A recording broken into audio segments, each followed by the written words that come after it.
validation, now I validate myself. Building inner strength, putting doubt up on the shelf. No more unnecessary drama, no more wasted time.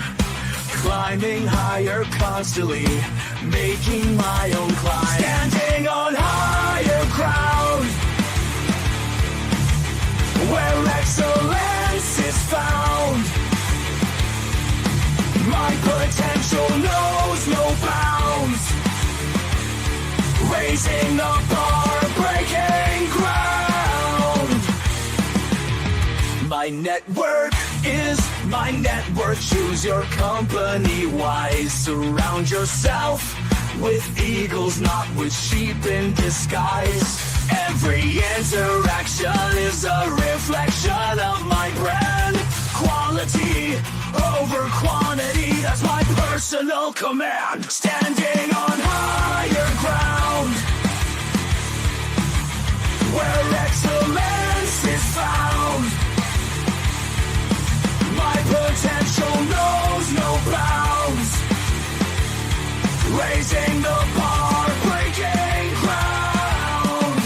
Whoa, I'm not just living, I'm manifesting my vision. Cutting through limitations with surgical precision. My expectations are my compass, my respect is my shield. To mediocrity and chaos, I will never yield.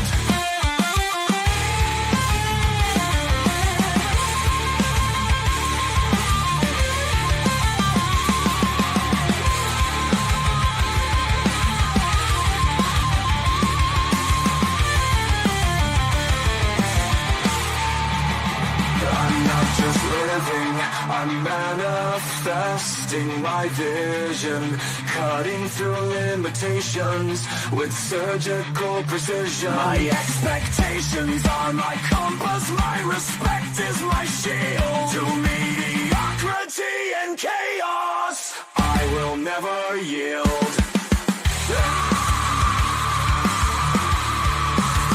Standing on higher ground,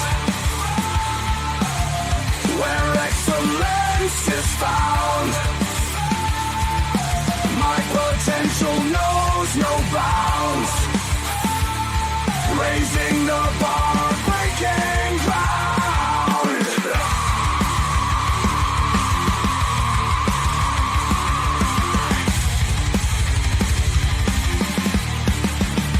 I'm not just living, I'm manifesting my vision. Cutting through limitations with surgical precision. My expectations are my compass, my respect is my shield. To mediocrity and chaos, I will never yield. How you doing, ladies and gentlemen? Welcome to This and That. I'm your host, Xander, where we're talking about this, that, and everything in between. Got us some late breaking news right before the show. Well, actually it kind of happened like late last night, early this morning. So I wanted to make sure that I touch base on it before tomorrow, because coming midnight tonight, the stuff is going to be going into effect. So I want to make sure that we talk about that real quick before we get things rolling. And we're going to be talking about today's topic. Today's topic is going to be why being too polite can backfire in dating. What is the cause and the cure to online dating, or not just online dating, but dating in general, and the ability to be overly polite or overly charismatic in relationships, too giving for the sake of the expectation of overly generous. We're going to be talking about that today. Make sure that you guys like and subscribe, and also make note that we are live 7 nights a week. We take things off typically around about 10 o'clock Central Standard Time, 11 o'clock Eastern Standard Time, 7 o'clock California time in the PM hours. And that is the same as 4 a.m. Green Minutes time, or around 4 a.m. Universal Standard Time for those of you on the eastern side of the world. We have a different topic every day of the week. We typically talk about business and finance Monday, Tuesday, and Wednesday, personal growth and self-improvement Thursday through Saturday. And then Sunday is our members only shows that are open to the public that are ideally questions and comments from the fans, and a bunch of random topics that could potentially lead to a bunch of other additional shows. As you guys know that you came here yesterday, we talked about two countries. We talked about Chile and Laos because they were right next to one another and seemingly similar to one another. So we put both of those together, and then we talked about one of the careers that you could utilize that could give you guys money just by talking, just by using your voice to make money. So it's not just back-breaking labor. It's not just using your brain to get you some dollars. Well, you got to use your brain to get you a little bit of dollars. But the fact is that you have other skill sets where you guys can make money for you without having to tiptoe into the OnlyFans era. So ladies can't say, well, it makes money. You could be a voice actor and you could still be making a decent standard of living. You just wouldn't be making $100,000 a month. Selling yourself and devaluing yourself online. So we're going to be going about all of that stuff coming soon as well. Now, just note that if you guys want to come onto the show in real time, you can. You click that link in the comment section. For those of you that are on Twitch and or Twitter, you guys also have the capabilities of clicking that link, approving the mic, approving the camera. It'll bring you onto the show. And once you get onto the show, I could put you up there as long as you're over the age of 18, and you'll be able to speak in real time. Actually figured out a way where we can interchange one another, where we take turns speaking. And it'll hopefully do like a flip thing. And whoever's spotlighting it, it'll be whoever's communicating will be on the top, and that'll work. I can deal with that until they upgrade, because StreamYard has this situation where they flip the thing for the 9x16, which is different from the 16x9, where there's a lot more options in the 16x9. I like the 16x9 version better, but I also like hitting you guys on your For You page. So if I hit you on your For You page, it's about time for you to learn something. So now's the time for you to kick back and try to get you some knowledge. Now, when it comes down to the comments in the comment section, make sure that you guys keep your comments reasonably appropriate. I understand that you do not have to agree with me. And by all means, even if you don't agree with me, I'm going to respect your opinion. And even if it is a negative opinion, if it is appropriately worded, I will put your comments up onto the show. As long as I can keep up with them. So just note that we'll be trying to follow suit with one another, because I know there's like a 3 to 4 second lag here. Either way, just note that, your responses will be acknowledged for the most part, as long as they remain appropriate. Once it comes to a point where there's too many of you guys talking to me at the same time, then I'll figure something out. But as it stands right now, I can kind of keep track with the conversation. A pretty decent sized group that comments, as in addition to those that spectate. So definitely want to get started there. Now, the breaking news that I wanted to get into, I want to do this real quick because I know that midnight is in like 45 minutes, at least for those of us on the East Coast. So everybody that's wondering what's going to happen April 5th, for those of you that also watch TikTok. Well, President Trump has extended TikTok's deadline for selling its U.S. operations to a non-Chinese entity by adding an additional 75 days, pushing the new cutoff date to mid-June. So 75 days from April 5th. How do you do the math there? That would be June 20th, roughly.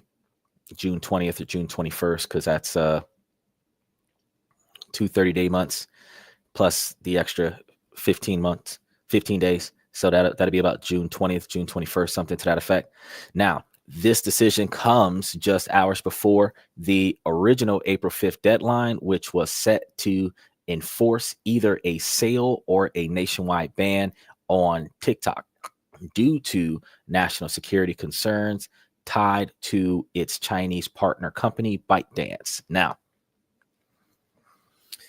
The extension aims to provide more time for negotiations between ByteDance and potential U.S. buyers, as well as to secure necessary approvals from both the US and Chinese governments. Because if you guys remember, Beijing did not want the US to have the algorithm for TikTok, and the US does not want uh, the data leaks to be an issue anymore, or the probability of data leaks to be an issue anymore. Now, Trump stated that his administration is quote unquote very close to finalizing a deal, and emphasize his preference for TikTok to continue operating in the US, where it has 170 million users, or more than 170 million users, and negotiations have reportedly involved creating a separate US entity for TikTok with Chinese ownership reduced below the 20% limit mandated by US law. Now, that's going to piss a lot of people off, because technically TikTok is supposed to be a 50% partner. But if they're doing a US branch, uh there's a lot of things that could happen there. But to keep TikTok, China has to agree to have a branch that is less controlled by China and more controlled by US, which will allow the company to adhere to any US laws and requirements, because China does not have to comply with US laws. China can allow itself to be banned the way it's been banned in several other countries. Now, several US companies, including private equity firms and Amazon, have expressed interest in acquiring TikTok's US operations. So, Jeff Bezos is definitely going to be diving in on something like this after he bought Digitech. However, China's approval remains a significant obstacle, as Beijing has not publicly committed to permitting the sale. Additionally, Trump has hinted at lowering tariffs on Chinese imports as part of deal-making process. Now, this makes it the second time Trump has extended TikTok's deadline, underscoring the complexity of reaching an agreement that satisfies both national security concerns and international trade dynamics. What does that mean for the rest of us? Well, the continuation of tariffs on China until June is expected to disproportionately affect lower income families in the United States due to rising costs of essential goods and limited financial flexibility. Tariffs on Chinese imports, which exceed 70%, will raise the prices of everyday items like clothing, footwear, household goods, and groceries. Lower income families spend a larger portion of their income on such necessities, making them more vulnerable to price hikes. For example, apparel prices, clothing prices are projected to increase by 17%, while grocery items like rice and fresh produce could raise by 10% and 4% respectively. Tariffs act as a regressive tax, meaning they disproportionately impact lower income households. Families in the bottom income decile could see an annual loss of around $980 due to these tariffs, which represent a higher percentage of their disposable income compared to wealthier households. Now, luckily for you guys, you're not being taxed on the overtime hours that you're getting. So you'll probably be able to swing this extra $980, but you're technically not feeling like you're making extra money, because you're spending more money on groceries, you're spending more money on clothes, but you're making more money on your paychecks. You're still broke. Keep trying to tell y'all here on this and that. We're trying to change that. Now, economists estimate that low income families may experience a 4% decrease in after-tax earnings, 3 times the impact felt by higher income households. Now, combined with existing inflation, currently around 3%, the tariffs could exacerbate financial pressures for lower income families, raising costs for essentials. And this will leave little room for discretionary spending or saving. And this is going to further strain household budgets, causing a lot more arguments in the relationships about money. Now, the tariffs may lead to reduced consumer spending and higher business costs, potentially causing job losses in sectors reliant on imported goods. So low-income workers are often the first to be affected during economic downturns such as this one, adding another layer of vulnerability. Now that we have crossed over that special segment, because today wasn't talking about money, but I thought that it'd be a good idea to talk to you guys about that money before we dive into everything else. Special shout out to those of you that are going to be diving in, because I know y'all are going to be diving in. At least a handful of y'all typically dive in on specific days out of the week. So Red Void, Omni 81, Liberty Twisher, Danny Steffen, Usman, Satellite, Bayside, Z, Talila, Rev. I know you guys are coming, but special shout out to y'all as I get started with today's undertakings. So, ladies and gentlemen, let me ask you a provocative question before we get started here. Could being too polite be sabotaging your dating life? What do you guys think?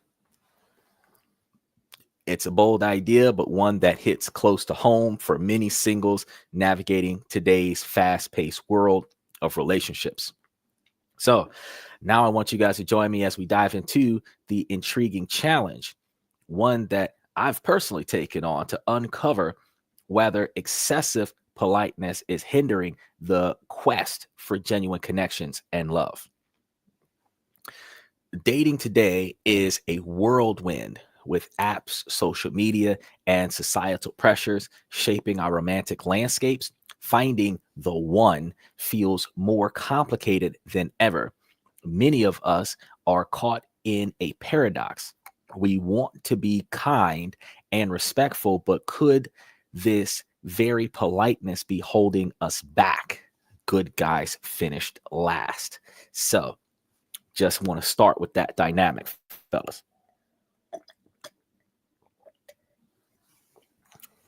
Okay.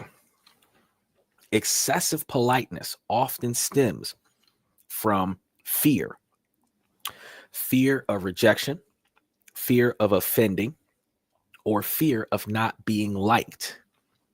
If you ever believe that you aren't good enough, that you don't stack up to the competition, typically excessive politeness is supposed to overcome that to some degree. But here's the catch. When we prioritize being agreeable over being authentic, we risk losing the very thing we're seeking, which is a real connection.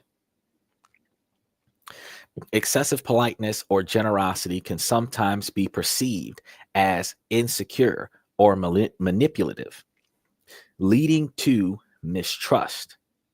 Fellas, women may feel that such behavior masks ulterior motives, especially in a dating context where authenticity is highly valued. We've noticed over the years, men used to open doors for women and pull out chairs for women, and women have instinctively started to deny that gesture under the expectation that the man is only holding the door open for the woman to check out the woman as she walks by, or the guy is doing certain nice things for the woman with the intent to receive some type of sexual favor from her after the fact. So men cannot inherently be polite without being accused of that ulterior motive. Now, granted, we're in the same dynamic where the same women, when they don't believe that they should be doing something that they're capable of, like carrying a big screen flat TV. They want men to help them when it's too hard for them, but when they're more than capable of knocking it out themselves, a man is a dirty old man for offering to aid them in the same context. Now, this confuses men and puts men in a very strange scenario, because we have to determine, when is it appropriate for us to offer our services, and should we? I've been telling you no. We shouldn't. If that's not our wife, we shouldn't. I'm putting it to the magnitude that until the woman shows value in the relationship, that even as the girlfriend, we shouldn't. We should not be behaving as husbands until we know we got a wife. However, some people might disagree. Make sure that you throw it in the comments if you do. But overly accommodating behavior can also come across as lacking confidence and lacking assertiveness, which might diminish your attraction. We don't think about that. Confidence and authenticity are often seen as more appealing traits in relationships. Excessive politeness or generosity can be seen as a lack of boundaries or assertiveness, which means that you have no control over your scenario and you're overly flexible. And this is going to be seen in some individuals that may interpret that as a weakness. That's crazy. So lack of boundaries and lack of assertiveness is a sign of weakness. Now, this perception can lead to the exploitations, where the man's kindness is used to fulfill the other person's needs without reciprocation. Women may exploit this behavior by stringing men along for emotional validation or material benefits while offering little in return. Societal norms have holistically emphasized male dominance and control, creating expectations that men should assert themselves rather than defer excessively. Women may subconsciously react negatively to behavior that deviates from these ingrained norms. And what do I mean by this? Well, when a man continuously asks a woman what to do, she can be turned off by that. Consistently seeking her confirmation before taking action, she could be turned off by that. Now, the irony in that scenario is that consistently seeking her confirmation makes sure that she's included in the decision-making process so that she is treated as an equal in the relationship. But that is a turnoff to her. If you are not capable as a man to make a universal decision, basically taking away her ability to make the decision and make an executive decision on her behalf that impacts her, that she agrees with without having to comment on, that is what they're expecting. So you have to know what she's thinking without her telling you.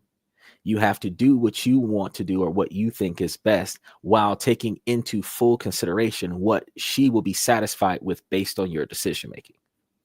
It's like watching a worm squirm. It's crazy.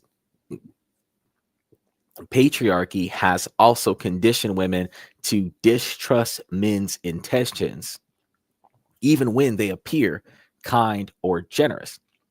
This distrust is rooted in lived experiences of manipulation or exploitation under the guise of politeness. So this is going to be one of those reasons why men are less comfortable with more experienced women in the dating field and relationships and other such, because the more trauma you have undergone, the larger the hurdles the next man has to go over to be received in the same light. So I have to get past your lack of trust, past your fears and your insecurities, in order to get to the genuine loyalty, dedication, the respect, and other areas of the authentic female that the man is trying to date. And a lot of the times it goes from being a hurdle to climbing Mount Everest. It goes from a minor obstacle to a massive undertaking. And it becomes too much to deal with, because while men have the capabilities to overcome some of these hurdles, the problem that we have is that why? Why are we overcoming these hurdles when we don't even have speed bumps, and they're not willing to cross that in return? So the lack of reciprocation. If I'm going to go through all of this to prove to you that you're safe with me, if I'm going to go through all of this to prove that you are going to be okay in my operation, and you're not even willing to show your loyalty and dedication to my operation, like, what? Now, women don't understand it until they're in the authoritative position and the lack of loyalty comes from the opposite side. And then they understand it because they're the one negatively impacted by it. And that's one of the things that makes it so hard to have these types of discussions, because it's not like a red pill, blue pill, black pill conversation.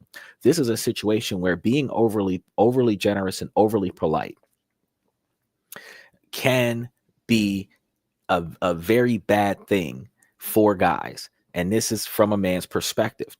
Being overly polite as a female can be bad for her as well, which is one of the reasons why females are not allowing themselves to be polite or generous, because they can be taken advantage of.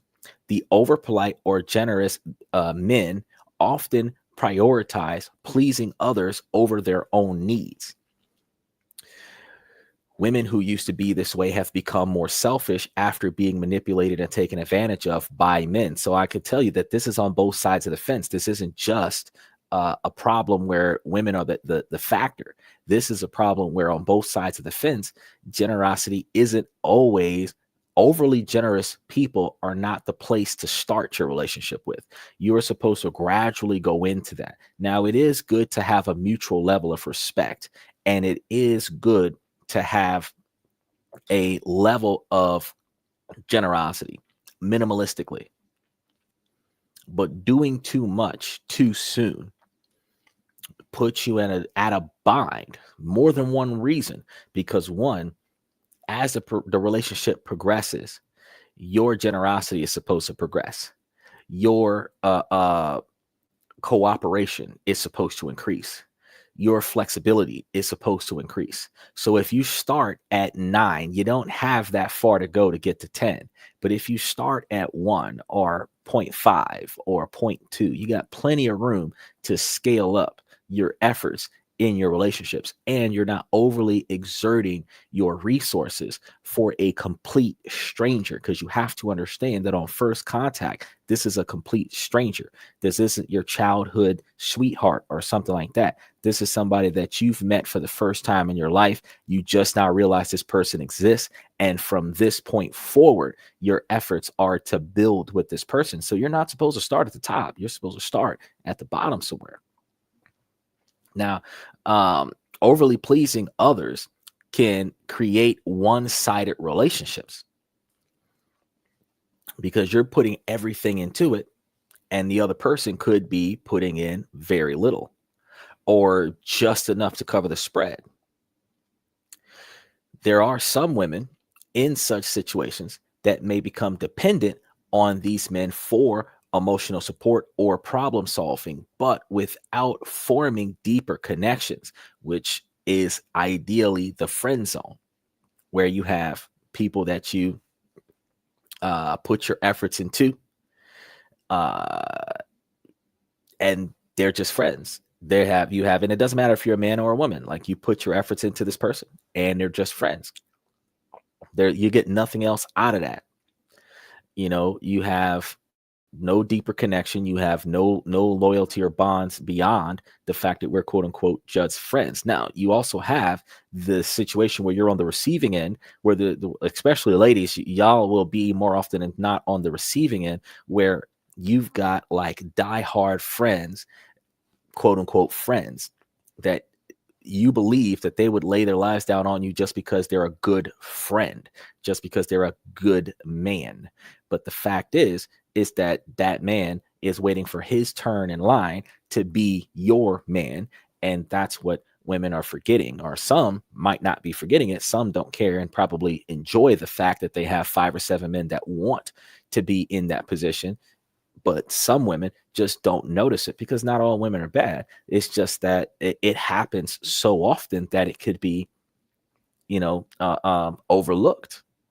Now, this dynamic can leave the man feeling drained and unappreciated, and or his efforts to please are not met with respect or love.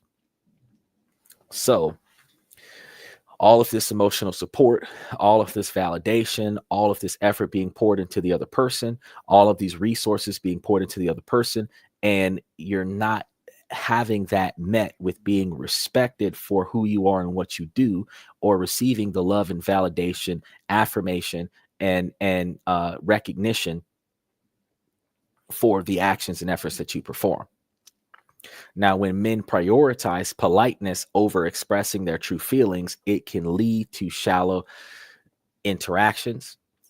Women may perceive this as a lack of emotional depth or genuine connection, which is essential for building intimacy. Now, generosity without boundaries can sometimes make women feel uncomfortable or indebted.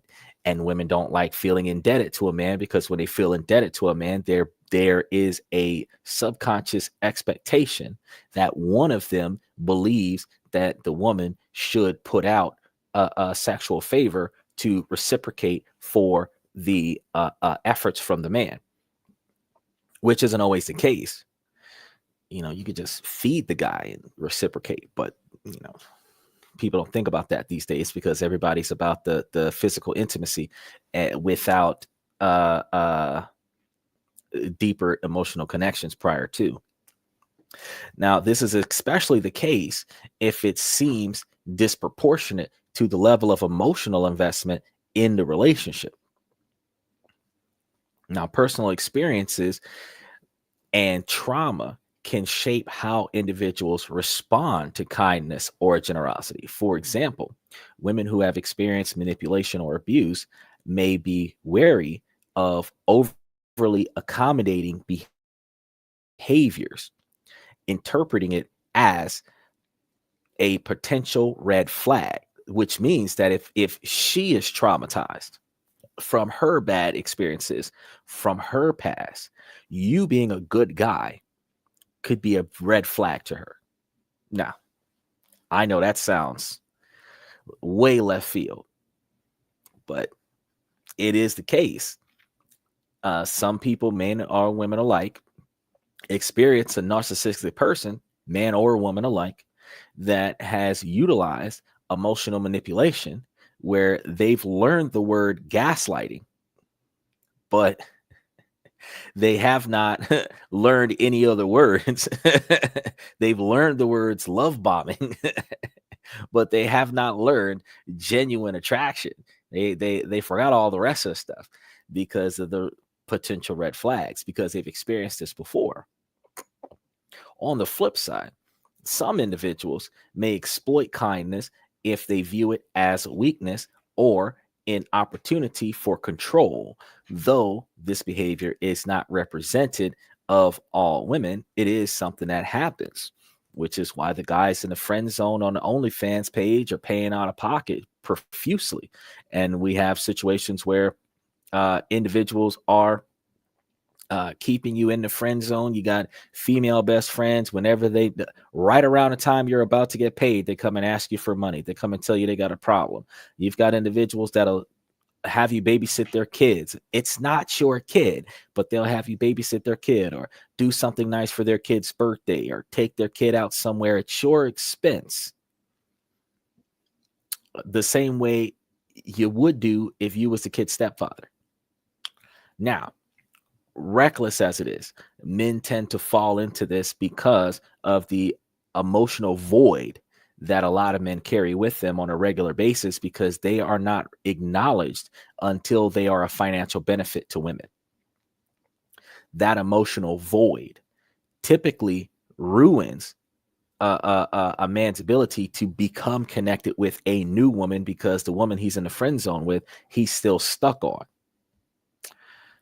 Men haven't been realizing that. Typically, people call those kinds of men simps and incels, but the truth of the matter is a genuinely good guy that has fallen for a woman and has stupidly decided that he's going to wait for her to validate him. Doesn't work.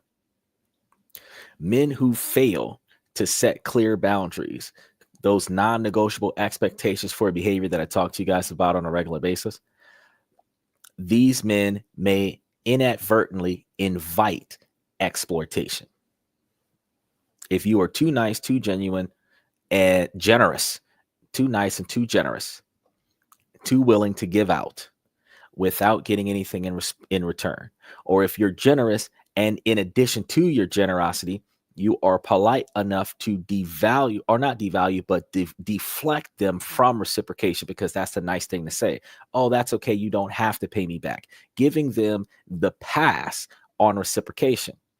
Just because they don't have to pay you back doesn't mean they shouldn't. They should pay you back on principle alone, even if you say, oh, it's okay, you don't have to reciprocate. Good faith effort, mutual respect would be that they reciprocate, but they don't have to reciprocate in a sexual favor. So if you cut their grass because their grass was high and you don't want them to get a fine for it, and they put gas in your car, that's reciprocation. You know, they don't have to sleep with you. But I mean, if you're out there cutting the grass and you're sweating to death, they could bring you something to drink, get you a towel to wipe the sweat off your head, and make you something to eat when you're done, so that you ate, you're not dehydrated, and you're not drenched in your own sweat, you know, something like that. The reciprocation doesn't always have to lead to sexual favor. But unfortunately, we're in a society where that's the only thing everybody thinks about, is sex exchange for money. We've been talking about that on the show for a while because, unfortunately, like we were talking about that on Sunday. Like, the women were literally advocating, like, hey, if he's not going to give you money, don't give him sex. They're not supposed to be intertwined with one another. You could have said, if he's not going to give you money, don't give him any attention. Which, ghosting your partner is not a good thing, but they completely correlated sex to money, which is a horrible thing. But that's what they do. That's what they've learned, so that's what they do. Some examples of exploitation is they might allow disrespectful behavior or tolerate being treated as a backup plan. This is being in the friend zone, where, fellas, you allow being mistreated or talked down to, or not being the first choice, while the woman pursues other interests, other prospects. She's in and out of other relationships, and she's still your friend, but you have been wanting to be her boyfriend since forever, since you guys met or whatever. But you accept the consolation prize of being the friend. I keep telling y'all, that's never the thing. If you have similar interests with somebody, but you have no emotional attachment to somebody, then yeah, you can go ahead and hang out with that person like bros. But that's not the case.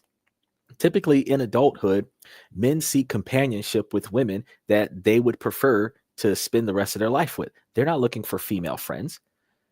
Females are not looking for male friends. Females are looking for paymasters. They utilize them and identify them as friends.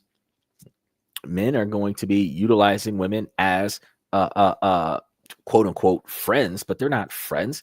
You have the friends with benefits, which is the girl that you sleep with on a regular basis. The girl that there's another girl that's your friend that provides you with the emotional validation when you can't find a girl. You've got the ex that you're still involved with, that you guys have an emotional bond.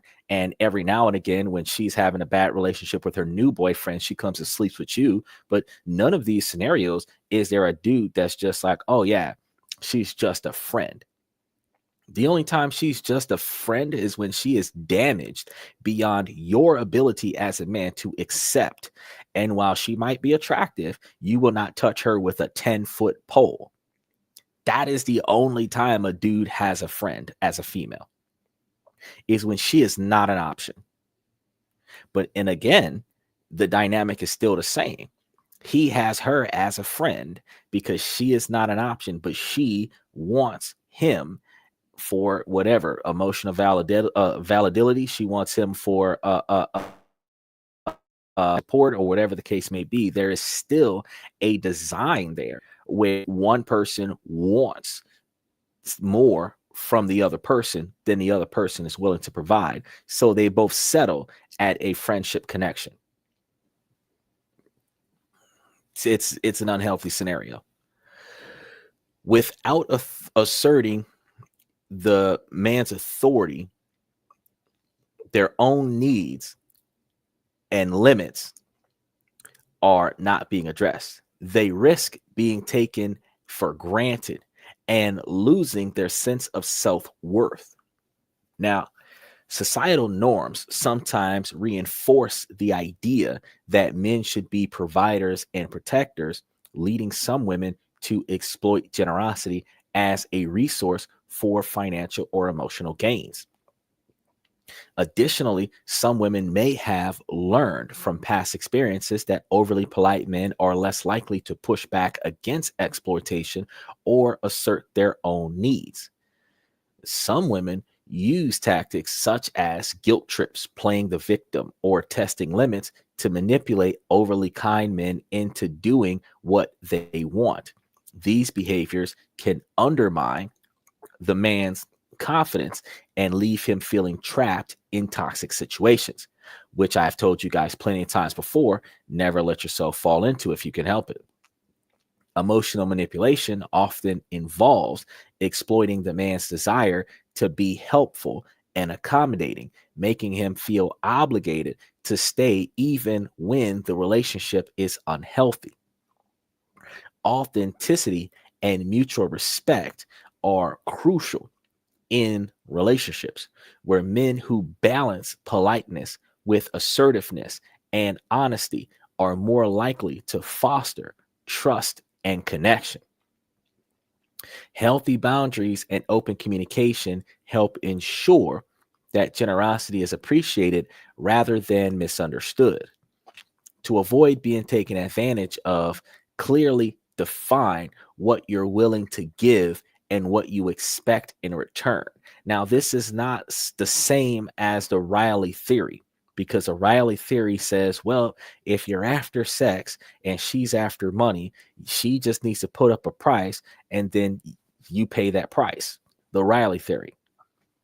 But if you are offering to help or provide some type of assistance, then you need to be able to stipulate a satisfactory reciprocation. So if you're changing her tire, just buy me a cup of coffee. If you're cutting her grass, just, make me a sandwich after I'm done. If you're giving her a ride, just put some gas in my car. Whatever finalizes the deal so that the generosity of providing the favor is reciprocated in an appropriate fashion, where it is not expected that she's going to sleep with you after you finish doing this. Don't even leave reciprocation as, oh, whatever you think is best, because nothing is the best thing. Is to give back nothing.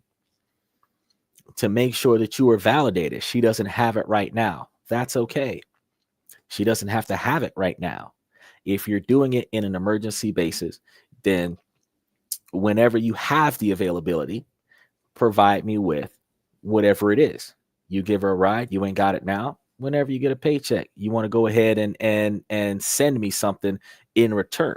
That way you are not overly exhausting yourself, and she is not feeling obligated to do something for you that she did not plan on doing, which also takes her out of this guilt tripping scenario where she feels like, oh, well, all he's doing this for is sex. That's not what he's doing it for. Now, since Bayside is here,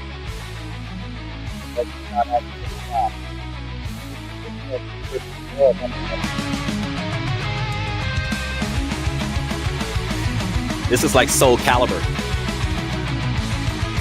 Now, special shout out to the Bayside. I told you guys he was going to be dropping in. Special shout out to, he said, Oakland in the house. Great topics. Let's go. Good Friday, bro. Oh, yeah. I started on time this time. So I've been actually on the air for 45 minutes already.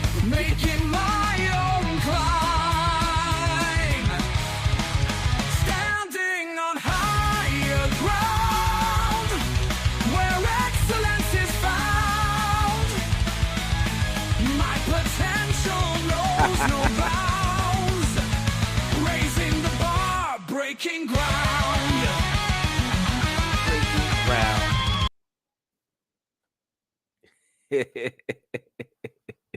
You already know. Oh yeah, I love this one. That one is a good one. I gotta take time. I gotta take me an extra day off, and I'm gonna have to put that one into a highlight reel and throw that one up at either the beginning or the end of the show one day and just shock y'all with the outro. Y'all gonna be like, oh snap, he used it. Yes, I did. So today we're talking about oh, you're breaking ground too? Hey, we got to. I actually just moved a large quantity of capital over to the next string of investments that I'm going to be utilizing. I couldn't find, it's amazing when you're investing and you're saving, and you're spending less on stuff that you don't need. So your essentials is prioritized and your non-essentials are not invested in. You come to find that you got a lot more to go around than what you once thought, and that it allows you to balance your budget better. You're still able to take care of your basic necessities. You're still able to make sure that you even have a little bit of spending money to do something entertainment wise or a little bit of play money. But for the most part, you're keeping it close to the vest. And as a result, you come and find, dang, I got a whole extra chunk of change over here that I could do X, Y, and Z with. And it slipped your mind before that you had that ability. Now, that gives you the ability to rearrange your capital in ways where you can do things that you once couldn't do because you were spreading yourself too thin financially. And that's part of why we're here talking about being too polite and too generous. So since I've got a string of investment opportunities that I'm going to be diving into coming soon, because I told you guys we've got to get the cash dividend stocks that's got to be invested in. And then as those cash dividend stocks pay you monthly dividends, you want to be able to reinvest those cash dividend stocks into other cash dividend stocks so that you have more monthly reoccurring stocks or quarterly stocks that offset one another, where you have multiple months of distribution where you can get 15 to 20% returns on average from all of your financial investments, which also puts you in a position where you're not struggling for that capital anymore. Once you start putting yourself into the right spot, you start making more money than what you need. And when you start making more money than what you need, that's when you start vastly improving your ability to invest, because your entire standard of living is being covered and you're doubling your investments now, because when you once used to only put in a few $100s here and there, now you're putting in thousands because you're getting back more, you're giving back more. And two things can come about from that. One, you can stop working once you make more than enough. And two, you can start seeing larger returns, which motivates you to do more with your capital. It motivates you to do more with your assets. And that's one of the things that I encourage everybody to get through. So as I keep practicing what I preach, because I'm gonna be letting y'all know, I think I made almost $100 off of $3,000 worth of investments. But I got to double check to be sure. But that's still close. I want to say it's close to 15%. Technically, nope. Oh, yeah. Well, yeah, because I mean, it's supposed to be 15% annually, but for the month, we're going to be doing calculations on it. He says, my debt is under control. I just have to start investing into the stock market. Oh, yeah. So once you start turning off all of those subscriptions that you have, especially the ones that you can't get to, like I know some people have Amazon subscriptions, and if you don't use Amazon that much, you can turn off Amazon, because like, what is the the next day free shipping versus like, if you, this is how I gauge whether or not I should use a subscription. Amazon subscriptions are for those people who are buying 1 to 3 things per month, every month, 12 months out of the year.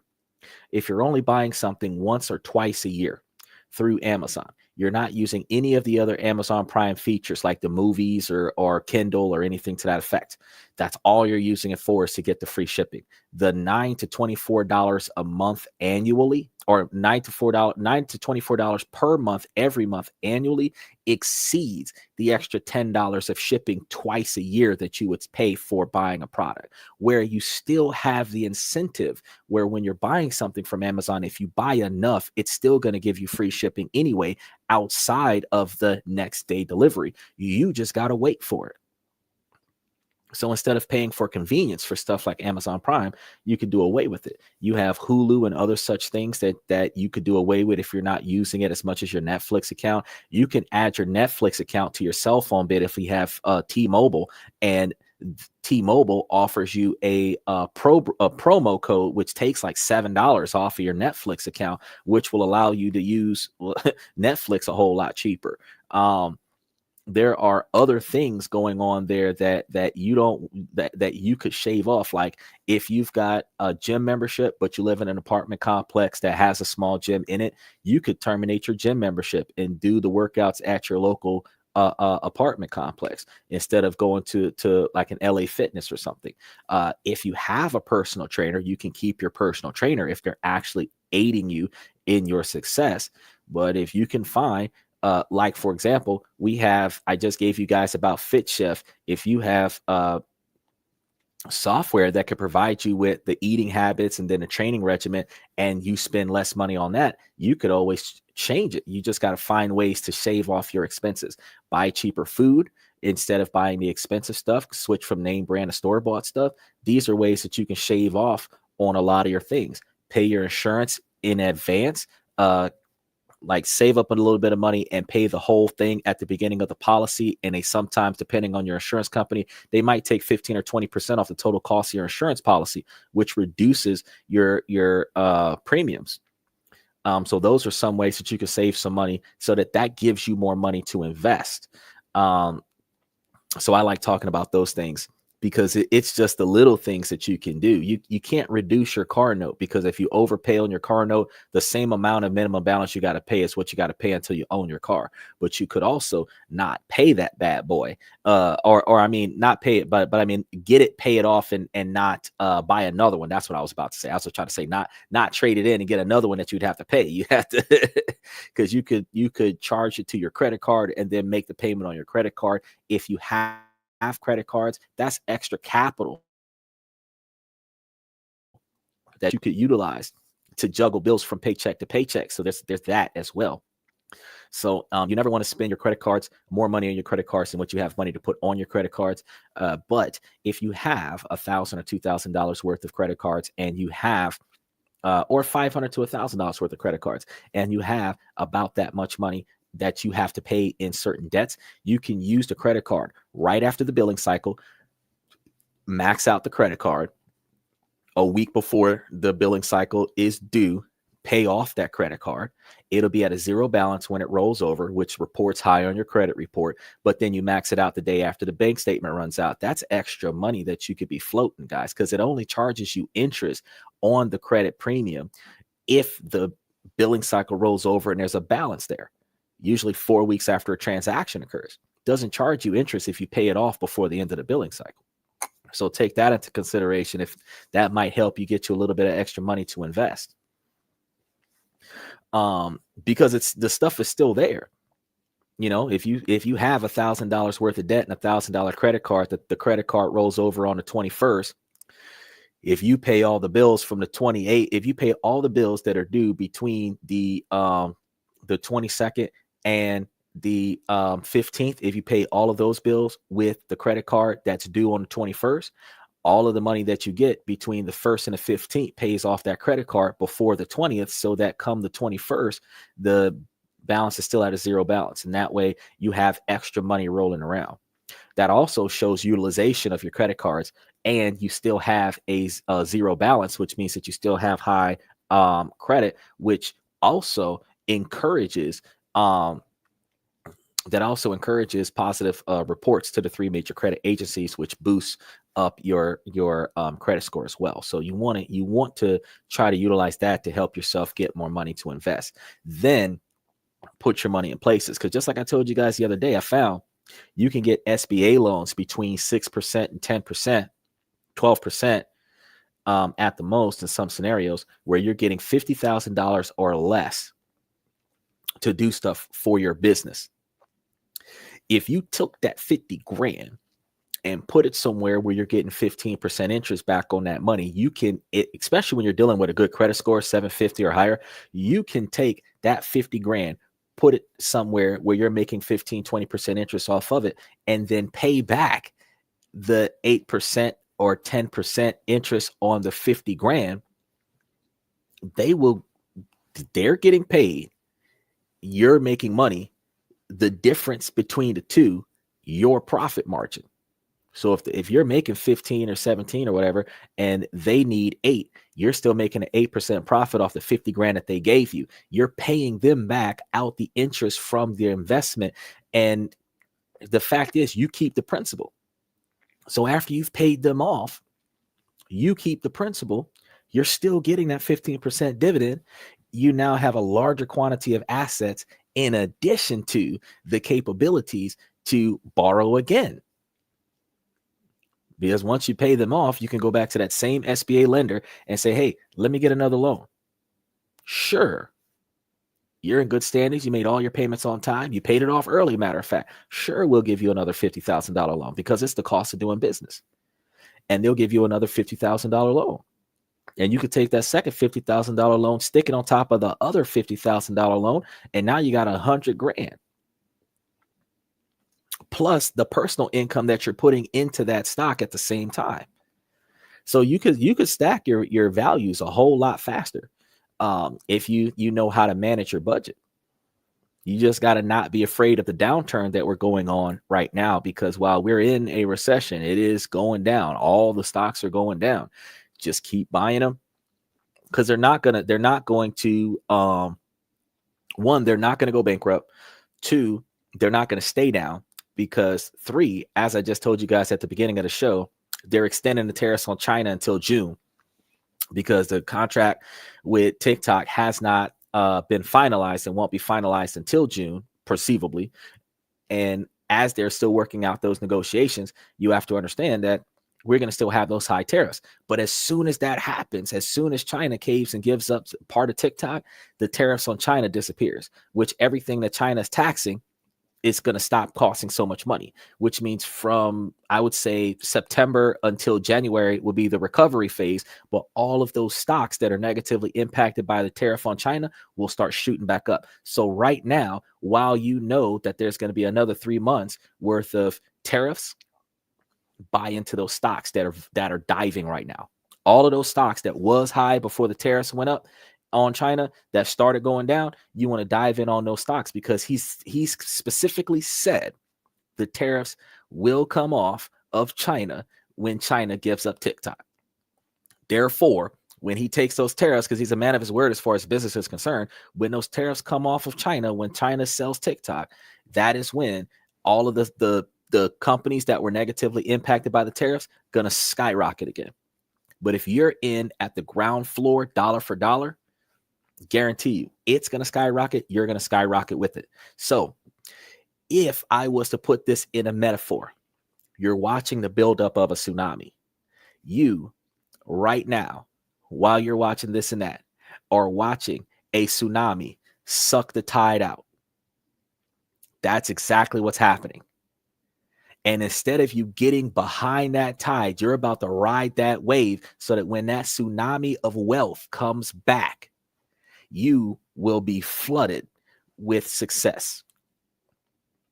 Now, everybody else is not paying attention to what I be telling you guys on a regular basis. We come to this show. Y'all are not going to be doing what I tell you to do. You're going to see the tidal wave coming, but you're going to be on the back end of the tidal wave trying to catch whatever's left. The rest of us, that is watching this as it happens, we're going to watch the tide go out. As the tide's going out, we're putting more in. We're putting more in. When it comes back, we're going to have it all. Like I told you guys, those that were wealthy at the beginning of this could lose all of their wealth within the next 6 months, lose a lot of their wealth within the next 6 months. But in stocks, 2 people got to put up money, and one person's going to get more than the other. So if you had nothing going into this and they had everything going into this, when the tides turn, they may have nothing, but you're going to have something at the end of this. Likewise, they may have had a lot, you may have had a little, but the situation may turn where now y'all both got about the same amount, but you got more than what you went in with, and they might have less than what they went in with. So you want to make sure that you dive into it while you still can. But I'm glad to see that you're following some of the responsibilities that I've been telling you guys. He says China responded to tariffs and retaliated with 34%. Yeah. And there's a match.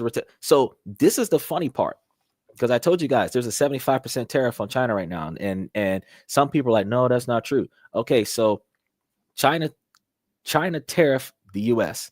US tariff China's 25%. China tariffed the U.S. 34%, but the U.S. already passed a bill April 2nd, which was 2 days ago, that is a reciprocating tariff. So if there's already a 25% tariff and he matched China's tariff with an extra 34% tariff, that is 59% tariff on top of the original tariff. That's why they're at 75%. The bill that was passed is match whatever the tariff is from the other country, match that.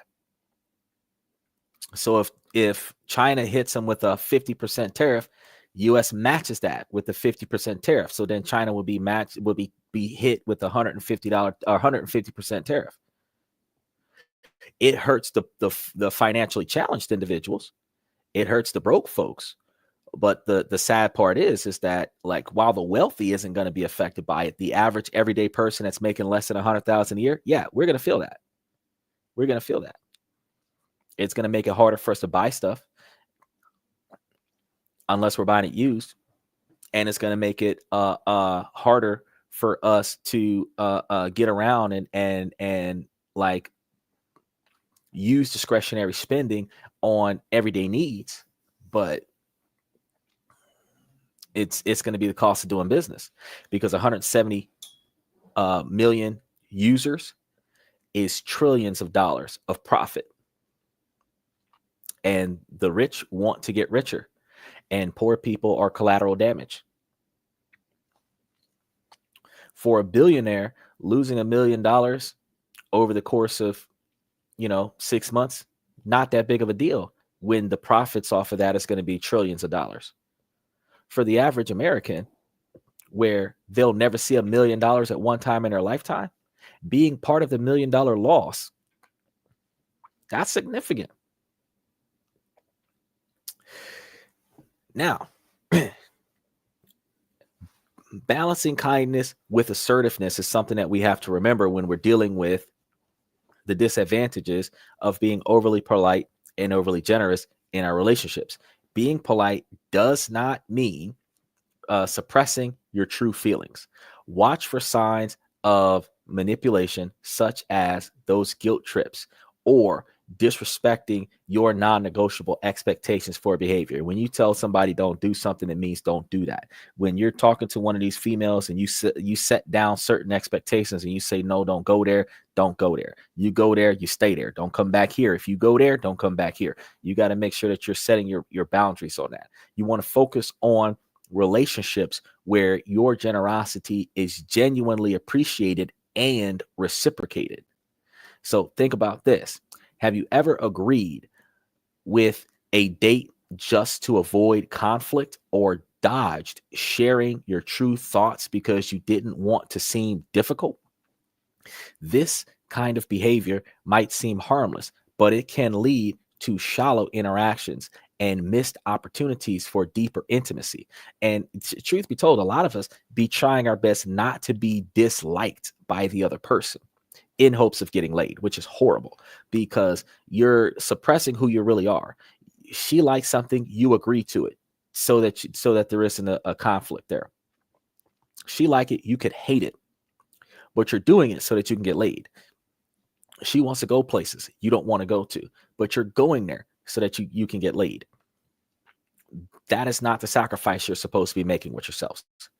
Fact of the matter is, if she likes it and you don't like it, you can go for the sake of entertaining her in exchange for her going somewhere that she doesn't want to go to entertain you. But that's where the reciprocation comes from. You're not exchanging, well, I'm going to go to the opera, or I'm going to go to bingo night, or I'm going to go to the dance hall, or I'm going to go to this Drake concert and let you go backstage with Usher in the hopes that I'm going to get laid, because I mean, Drake and Usher's going to hit it before you get back. So, you know, you're backstage. Fact is that if I'm going to do something that you want to do that I don't want to do, like if I'm going to go with you to a recital or something, then you're going to do something that I want to do that you may not want to do. Like, you know, drink box wine out of a hot container, watching NASCAR as they continue to make a left turn for 4 hours. That's even reciprocation. See what I'm saying? If I'm going to do a favor for you, like carry all these heavy ass boxes up these stairs, you might rub my back because my back hurts after carrying all them heavy ass boxes. That's reasonable reciprocation. You know, we're not saying that you have to be sexually indebted to a man for his generosity. But fellas, you cannot sacrifice your own personal identity. You cannot say that you are a Justin Bieber fan when you're not. You cannot jump on Backstreet Boys when that's not your style. You know, just because she's fawning over it doesn't mean that that's okay. Because I can tell you right now, most of the guys on this channel is already a fan of Cooking with Kaya, but most women hate that. So at the end of the day, if she don't like it, we're not supposed to do it. So why is it that if we don't like it, we're supposed to do it for her for the sake of sex? That's not the exchange. That's not reasonably respectful towards each other, you know? So I definitely want to make sure that we touch base on that. Now, when we suppress our true selves to please others, we not only disconnect from our own needs, but we also fail to show our authentic personality, the very essence that makes us unique and lovable to someone else. He said, Kaya, Kaya, Kaya.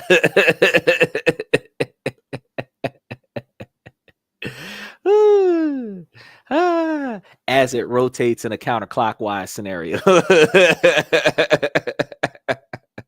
And it's a mirrored image, so technically it's rotating in a clockwise scenario.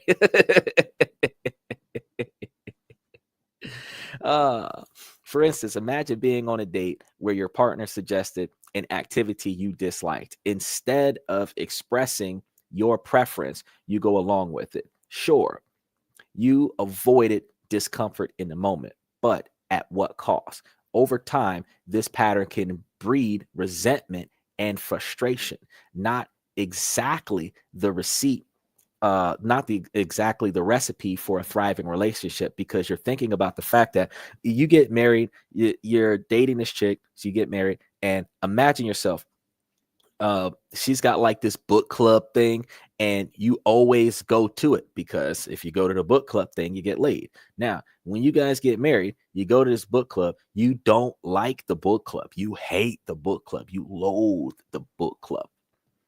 But what's she going to say? Oh, you love the book club. You always go to the book club. Yeah, because I'm getting laid. But I don't like the book club, especially Karen. I hate Karen. You know, nobody likes Karen. Why does Karen even get invited to the book club? Side note, I got to stop naming our kids Karen. That name needs to die with the behavior pattern. Just throwing that out there. Anybody who names their kid Karen hates their child. 2025 Karen is going to be the least named. Just throwing that out there. Making it bad for all Karens nationwide. Now, the key isn't to abandon politeness altogether. It's about balance. Respectfully, honestly, it is you want to make sure that you're the cornerstone of building a meaningful relationship by being true to yourself while remaining considerate of others. And we create space for genuine connection to flourish if we utilize that particular dynamic. He said, no more Karens just saying, oh, of course. Of course. I want to do away with Karen behavior, but I mean, if Karen names can dissipate, so the youngest Karen right now should be 20. And there should be no more Karens. We should not have no 2-year-old Karens. We should not have no 7-year-old Karens. Karen should be like no more utilization of Karen. Karen should fall off the map. It should be like an ancient Romanian period leadership, like Hitler. Like nobody names their kid Hitler anymore. You don't even see Bushes walking around that often anymore, even though that's a very rich last name. How many Kim Jong-uns do you know in this world? Like after the last one, they're like, nope, not doing it no more. He's already banned Becky.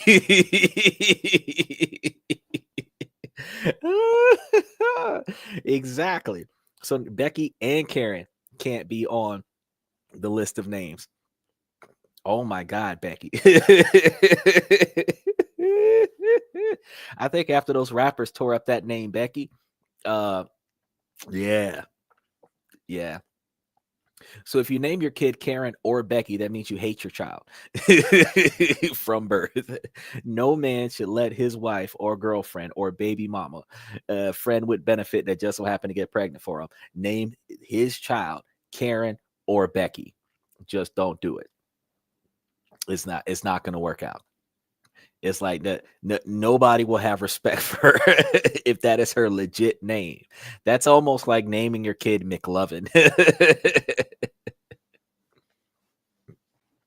Now, when it comes to being honest about your true feelings, this is going to mean that you're saying no when necessary, expressing your opinions openly, and embracing vulnerability as a strength rather than a weakness. Now, this isn't the no means no public service announcement scenario for the ladies. This is, I don't want to get down with that kind of thing from the fellas perspective, because if that's not something that we're going to be okay with going forward, we need to not allow it to happen in the beginning. Specifically because if we are allowing ourselves to be in situations that we're not okay with, we are depriving ourselves from the ability later on to say no to it in the future. Because the question always comes, well, why not? You've done it before. Ladies, you've experienced this exact same dynamic, which is why saying no in the beginning to something that you're not okay with is the expected way to go. So since saying no to something that you're not okay with from the beginning, and then working your way, if you're going to negotiate the situation, what you will allow to happen, it's not going to be something that's just this once. If you're not going to make this a habit, it's not a just this once kind of thing. It's a no, it's not going to happen kind of thing. Ladies, you're going to stick to the same dynamic. You're not going to become Becky just for tonight. If you're not going to be Becky 3 times a week, every week from now on, never become Becky. That's the idea. You say no to Becky if you're not going to do that on a regular basis. Just this once opens the door for one more time. Just like Hogan, one more time. Shawn Michaels, one more time. Edge, one more time. Bret Hart, one more time. Ric Flair, long overdue, still one more time. That is what that means when you say just this once. That means that there is an opportunity for an encore, which ultimately means that if you're not down with it from the beginning, don't pretend like you're down with it with a just this once or maybe this time. And then don't build a false perception of maybe next time, because the maybe leaves the door open that it might actually happen. If you're not interested in allowing it to happen, it should just straight up be no. Beyond politeness, modern dating comes with its own set of hurdles. We have unrealistic expectations fueled by society, social media's highlight reels, making authenticity harder to find. We also recognize, and we've talked about this quite a few times on the show, where online dating fatigue is leaving most of us disillusioned after countless swiping and superficial encounters, and societal norms that often pressure us into relationships based on timelines rather than true compatibility. And here's the good news, though. With the self reflection and personal growth, you can transform these challenges into opportunities. You want to use tools like your personality, and you want to use a personality test on other individuals. Journaling, you can help clarify what you truly value in a partner. You want to focus on your shared values rather than superficial traits, and you want to lay foundations for lasting connections. And I got something else for you, Bayside, because I told you yesterday that we were going to be digging into ways to get paid just to stand there. So here's my challenge to you guys. I want you guys to reflect on your own dating experiences. Have you ever let excessive politeness hold you back? And have you ever been overly generous in a situation where you probably shouldn't have? I know I have. Most men have.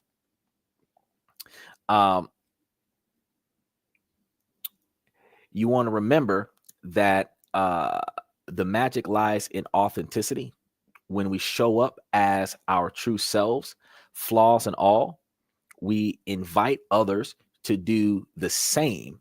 When we build ourselves up to a certain level of self-respect, self-dignity, and self-value, we hold a level of accountability to the people that gravitate around us to behave in the same magnitude, which builds us a network that functions on a specific magnitude, where in order for you to be involved in that magnitude of the network, you have to uplift yourself to fit into this network, which means that you will only have people of value in your network.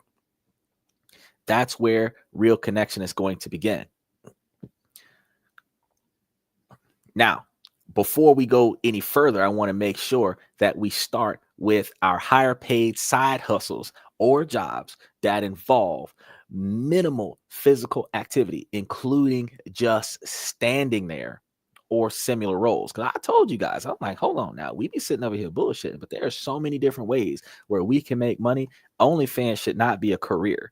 That's a side hustle for a hoe. We need to be trying to find like real, like good paying jobs or reasonable paying scenarios where we don't have to devalue and degrade ourselves. Because if we're going to be respected and valued for who we are and what we bring to the table, it should not be valued based off of back shots and money shots and swallowing stuff that should not even go into your mouth in the first place.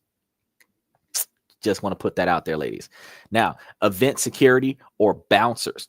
This is a good one because you're getting a security or personnel at an event or a concert, which gives you access to the concert and gives you access to the people hosting the concert where you otherwise would not have afforded the tickets.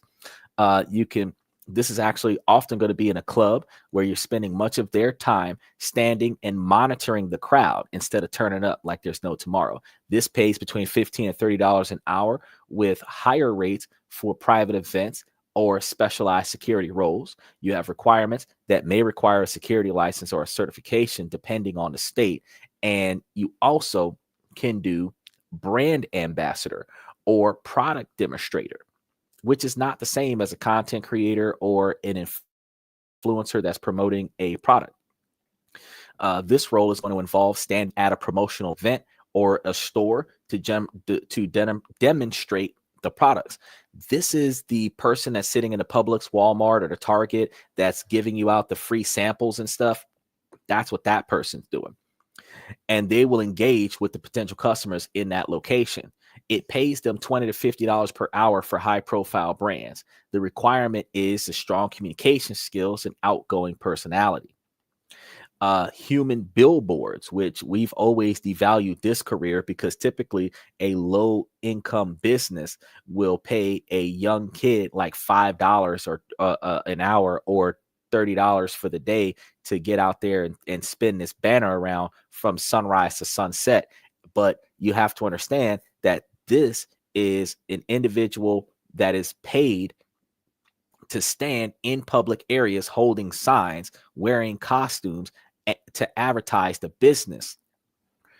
And some people, they call them like sign spinners, where they're like spinning the sign. They have to keep the sign moving. So they're spinning the sign, they're twirling it around and everything. And they twirl it so much that people sometimes can't even see what the sign is supposed to be about. But the fact is that it's supposed to get everybody's attention and get people to come to the store. It typically pays between $10 and $25 per hour, which has no formal qualifications needed, but endurance for standing long hours and moving the sign around for the full period of time. Now, you have a professional line sitter.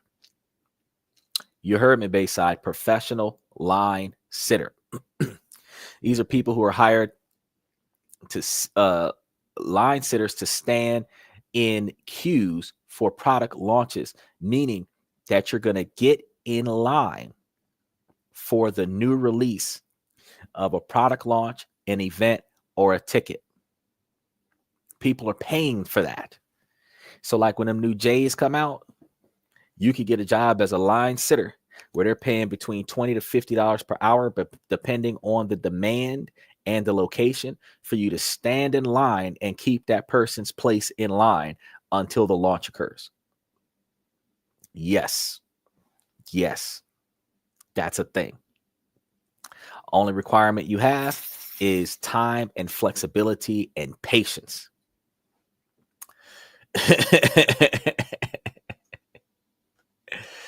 Is it, like a Costco grand opening? Exactly. Like when R. Kelly's tickets come out for his prison tour, everybody's gonna want some. when Kelly and Diddy go on their prison tour, going from holding cell to holding cell, yeah, you're gonna want tickets to that. That's gonna be the jam. And it's a job. Now, there are art models. Now, I know that we've seen this on some of those comedy movies where like somebody's mom gets naked in front of a room full of kids and their best friend is in the room and they get to see the dude's mom's naked and he's embarrassed and the kid's embarrassed and the mom is sitting there flaunting her stuff, or vice versa, where the dad shows up to the girl's painting class or whatever and it's like, oh, dad, gross kind of situation. It's a real thing. Art models. At art schools and studios, they hire models, which are, a model is not necessarily like Miss America or something like that. A model is anybody who poses for artistic purposes, often standing still for an excessive period of time for someone to draw, paint, or sculpt them, paying $15 to $40 per hour. And the only requirement for that is the ability to hold poses for extended periods and the comfort with modeling in whatever dynamic that they ask you to do. Is the jokes aside, that's good, easy money move. All seriousness, that's like real. I told you, I said, hey, if I could get paid $20 an hour to stand somewhere butt ass naked, if it was a consistent thing, I don't know. I'm making more money sitting in this chair, but if I was getting paid maybe $50, $75, $100 an hour to stand somewhere naked, probably would. Nah, I wouldn't. I had to think about that for a second. I wouldn't. Because again, I'm making more money sitting in this chair. But there are people who would definitely be able to do that. You could be a clothes model. You could have on like a towel. You could probably have on like a underwear or something like that on, and like bra and panties and stuff, and keep yourself reasonably covered and still be able to be the art model for the thing. And because a lot of them like sculpt your back, and other such. They don't necessarily like do like full frontals. It's not like the Mona Lisa or the Leonardo da Vinci's or nothing like that. But truth, that's good money. Now, a trade show staff, that's actually pretty cool. the description there is going to be hiring staff to stand at the booths, greet attendees, and provide information about the products or services that are going to be utilized at the trade show. They pay you $20 to $50 per hour for this. And the requirement is professional appearance, put on a suit, even a cheap one, and good communication skills. So those are some of the side hustles and jobs that we could do just by standing there. So in coupling with the jobs that I talked to you guys about yesterday, where you could get paid to talk to people versus this job where you could get paid to stand there. If you had two jobs, one where you're talking to people and the other one you're standing there, you can still make, $5,000 or $7,000 a month where you're just using your feet and your mouth and not having to use your knees and your jaws. And still be able to keep your dignity intact, ladies. I'm just saying.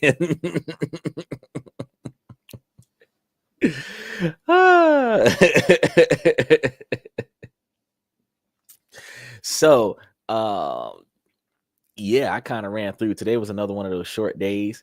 I ran through a lot of stuff. I had to get off on the terrace at first. We covered your ability to be polite versus generous. I keep telling you guys to hold off on your generosity. You can be respectable and polite without being overly self-sacrificing polite, because there's a difference between the two. We're not saying be rude.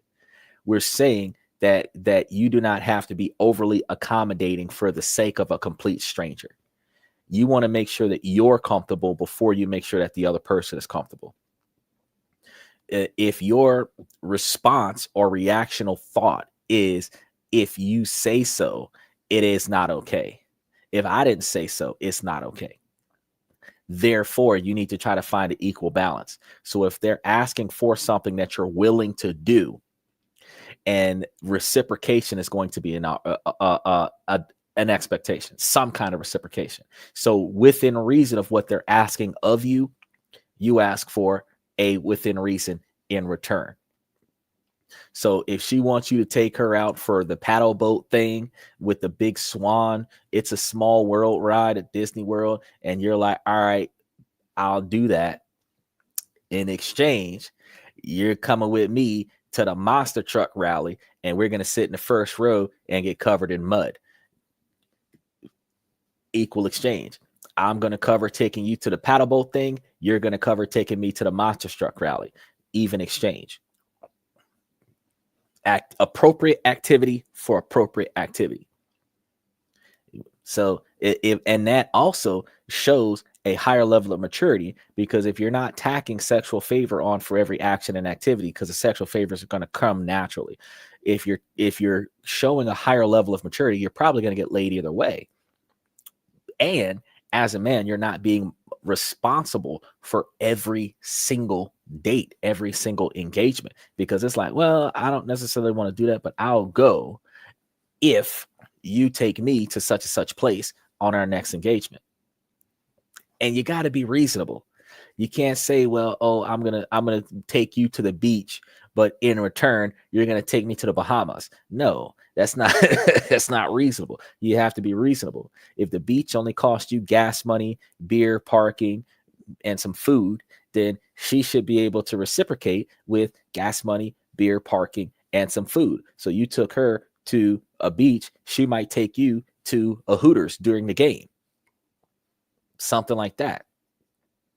You want to be rational with your expectations, but always make sure that you find some type of reasonable, reciprocable accommodation for two reasons. One, you will not feel used.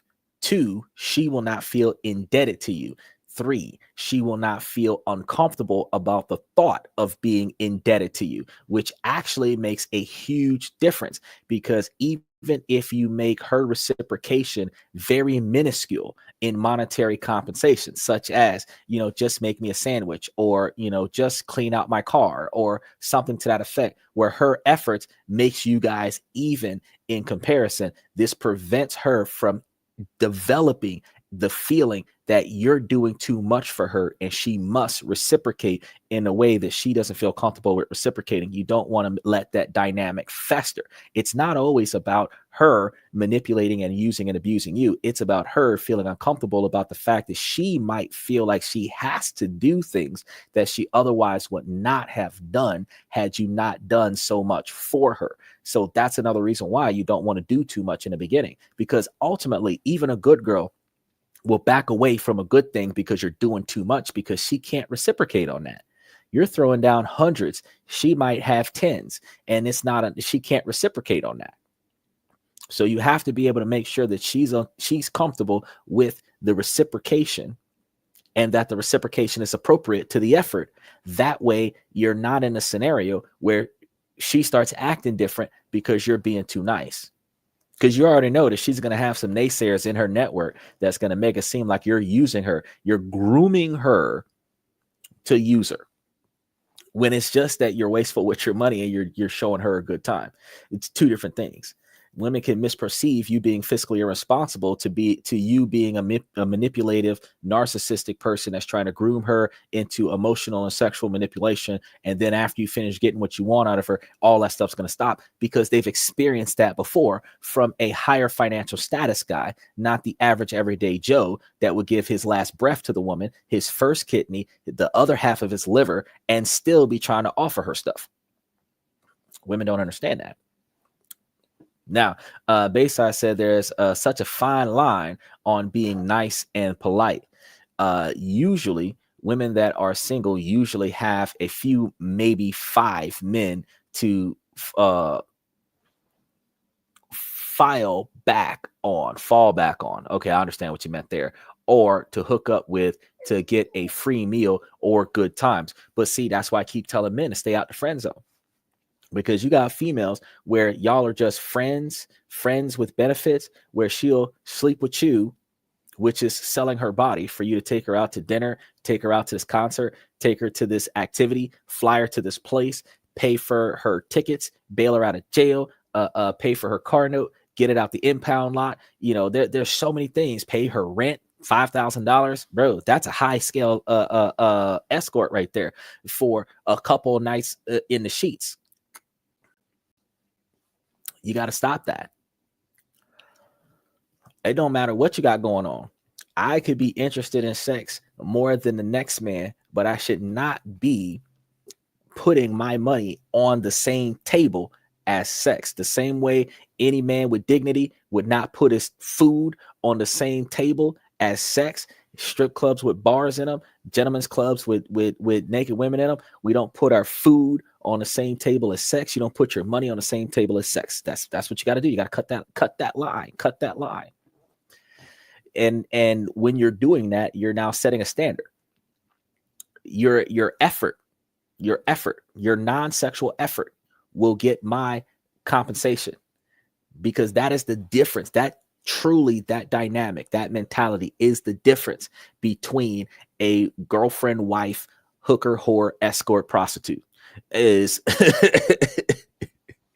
the stuff that she does that is non-sexual reciprocation for your monetary efforts is the difference between sexual favors for monetary efforts. That's the difference between the two, the true difference.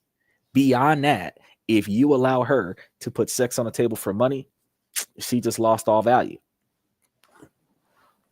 So even if that's what she's used to, you got to let her know, I don't pay for sex. I'll take you to eat. And then you clean my house. But no, we can have sex on a different day, but I'll take you to eat. You clean my house, you know, or if it's a cheat meal, I take you to eat, you clean my car. Don't do that. And if sex happens because of the emotional connection you guys have, not because you spent a bunch of money on her. And you shouldn't spend a bunch of money on her if she's not working that shit off. If you're spending a bunch of money on her, she should be detailing your car, detailing your house, and cutting your grass. That way her efforts can reciprocate on your monetary contributions. And if a relationship develops from that, she's going to be a helper because you're taking care of her standard of living, as opposed to her being a hooker and you're paying for her standard of living. Because you can have a live-in concubine, which is a woman that you sleep with whenever you feel like it, and she gets all the money and gifts from you without having to do anything to benefit your standard of living. Women aren't thinking about that neither. They're thinking that being concubines is what girlfriends is about. No, you have no value in a concubine. She's just there for the sex. You're paying for her time and her sexual favors. Ladies, I got to change our mentalities about that. Basically, I said, and there's these women aren't like trash women. They're like flight attendants, business women, people that travel for work. Right. But the women that travel for work, very valuable women that are not readily accessible. But these people can get married, not be sleeping with people while they're on the job, come back to their husbands. They got the pilots that could be married, not sleeping around on the job, come back to their wives. These people can put effort into their relationships and still travel around the world. Athletes and famous people that travel around the world, wrestlers that are in a different location every week, they don't have to stay at home all the time to be a good partner in their relationship. But if you're starting a relationship with somebody who travels for work, you have to have a dynamic for your relationship. But you also have to understand that what you're doing with this person, whether you're having a long distance relationship or not, what you're doing with this person cannot overshadow your ability to maintain your position as a man. You have to maintain your respect for yourself. You also have to maintain your respect for her. She has to remind herself to respect herself, and she has to remember to respect you. And if she doesn't remember to respect you, that's when you have a problem. So as a man, you have to make sure that you set that guideline, because it's easy for a man to respect a woman. Just don't do things that are inappropriate. It's hard for a woman to remember to respect a man in a society where there are other bitter women encouraging women to do devious and nasty and disrespectful and diabolical things to men, and then praise them after they've done it. It is hard for women to remember that they are supposed to treat the men to the same magnitude that they want to be treated by the men. It's easy for the men to do this because every man is telling every other man, and every adult man is telling every young boy to respect and value and appreciate women, outside of the very select few men that are, it ain't tricking if you got it, every woman's got a price, you just got to pay for stuff to that effect. The mentality of the men that will utilize women as an object and pay them the cost to do so. There's a smaller selection of men that do that, the 1%, versus the rest of the men that are teaching themselves, teaching the people on their level, teaching the people below them, that in order for you to find a woman of value, you are supposed to make sure that you love and respect, protect and provide her, appreciate her, value her, all of the things that the women are looking for. The men are teaching each other how to do that, be that, represent that. The women aren't teaching each other how to be what a woman needs to be for a man. So as a man, you have to, in the dating phase, teach her how you want to be treated, because she's willing to treat you the way she's treated other men in the past. The first 2 to 4 men that a woman starts dating, those are the men that she's willing to learn from. After man number 5, she's going to do what she wants, and you're either going to take it or leave it. And the more men that she gets involved with, the less interested she is in your satisfaction. So you have to put forth the effort to make sure that she knows this is what you like, this is what you don't like, this is what you want, this is what you don't want. I noticed, I came across a feed on TikTok once before, a while back, where this woman, she made her man a sandwich. He was sitting there, I guess he was playing a game or whatever, watching TV or something like that. She was like, "Oh yeah, you're hungry." He's like, "Yeah." She went into the kitchen, she made a sandwich, she brought it back to him without asking him what he wanted. And the skit went that uh you notice that she brings you back food without you ever asking for it. How does she know how to make what you wanted? The response to that question was, that's because that's what she made for the last man. She learned that from somewhere. Somebody taught her how to make a sandwich that a man would like, but it wasn't taught by a woman. It was taught by the other man. So the first 1 to 5 guys that a woman will get with, for at least the first 4, she learns from them. And if she's in relationships, 3 to 5 year relationships, that's 15 years worth of learning from the first 4 or 5 men that she was willing to tolerate on how to treat a man. She puts all that knowledge together and maybe couple that with a couple of the one night stands and the friends with benefit situations that she's had. And in this 20 years or 25 years worth of social interactions, now she thinks she knows what men want.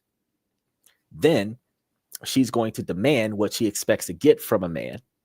Then when you're in a relationship with her, you're going to too polite, too generous, flex and fold on all of your expectations and take whatever she gives you. But what she's going to give you is what satisfies another man, because she never took the time to find out what you like, what you want, what you would prefer. And if you complain about it, that's when you're in a situation where you're devalued as a man. So in order for you to put that down, to stop being in those positions where a woman will say, oh, well, you're not, why are you complaining? I made you a sandwich, blah, blah, blah. It's like, because that's not what I wanted. I didn't tell you what I wanted. So what made you think that I would eat that? If you guys have never been in that situation where you told her the kind of foods that you like to eat, where she's making you your favorite meal, your favorite snack, your favorite dessert, if that's not what she's doing, then you're in a situation where she's making you her last man's favorite meal, her last man's favorite snack, which, by the way, fellas, here's psychology at its best. In order for her to make a sandwich that another man likes, what has to be on her mind while she's making that sandwich? Because any sandwich that's made out of love has to have love there. Which means that the feelings that she has for the other man, she's making that sandwich and projecting those feelings onto you. You got to put a stop to that. Got to put aside. And I can tell you this right now, ladies, because y'all are going to be like, oh, this, that, and third, before y'all jump to the conclusions. That is exactly why when a man says and does certain things, you ladies immediately say, oh, I bet you say or do that for all the girls. Where I told y'all on the show before, I'm like, when a woman come with me, she might get that pass one time, but after that, I'm gone, because she already thinks that this is how I treat all women, because that's how women will treat all men, because she learned that one guy will like this, all guys will like this. She assumes that men behave the same way, because if one woman likes this, all women will like this. That's not how this goes. Bayside says, I'm just really afraid that too many women are taking on the mindset of the Cardi B's and the Sexy Reds and what is that, Glorilla? Bro, most of these women that look like hoes out the gate, yeah, they're definitely out there. He said, mic drop. Well, that's all the time we have. Yeah, that's a mic drop moment. But yeah, if that's why I say, okay, if they're going outside wearing a spandex gorilla fit, if they out there showing off like that, you got the print in the front, you got the crack in the back, that don't even give them the time. I don't care what kind of personality, don't give them the time of day. They covered in tattoos, don't give them a time of day. I'm not saying that tattoos are bad, and women that's already tattooed themselves, they just got to live with that. But if they out there carrying themselves with a perception of those Cardi B's and those Sexy Reds and those Glorillas, if that's how they looking when they walk out the door, with the S curl, with the edge control, where they glued they roots to their scalp, that's a wrap. I ain't even got time. Yeah, she might be cute. Yeah, she might be sexually attractive with her push-up bra and everything like that. But the problem is that the attitude that comes with that look is stereotypically the same. What you're looking for is singing in the red, Sound of Music. What you're looking for is Dancing with the Stars. What you're looking for is shoot, you don't even want to get the ones that you don't even you don't Pam, all them. You don't want that. That's just no. No. Shoot. If you could find you a Florida Evans, you'd be lucky, you know. They don't know nothing about those kinds of women, though. You see what I'm saying? He said, because how do you approach a woman with that mentality, even though she looks like she's together, but mentally ratchet? Bro, she's not together. If she's carrying herself physically ratchet, if she's visibly looking ratchet, she has a ratchet mentality. And if she has a ratchet mentality, she's going to have ratchet behavior patterns. And her ratchet behavior patterns allows her to be hoish, which you're going to be attracted to. You're going to get on the hoish side because you get sex without effort. But at the same time, you got to put up with the ratchet behavior that you don't want to tolerate. So you as a man have to sacrifice quantity and say, I'm not dealing with ratchet behavior, even if that means I get less sex. Then you can find quality. Because you as a man will still encounter emotional damage from that relationship the same way she's going to encounter emotional damage from a bad relationship. The only difference is that you as a man are going to encounter financial damage in that relationship. She's not going to encounter financial damage in that relationship. You have to rebuild off of every breakup. She has to get used to not having access to your resources. You have more to lose. She has less to gain. This means that as a man, it is your responsibility to set up the dynamic that you will not allow yourself to allow ratchet to compromise your mentality. You're not going to let ratchet behavior have you treat a woman in a ratchet context. So if she look, like I said, I go places in a suit. And I am not going nowhere in a suit with the female that looks like I could be mistaken for a pimp. Because if they ask me, I am going to sell you 50% off with 20% commission. I am guaranteeing it. And I let the women know when I was in college, I had 13 women around me. They weren't around me because I was sleeping with these women. They were around me because I was helping all of them graduate college.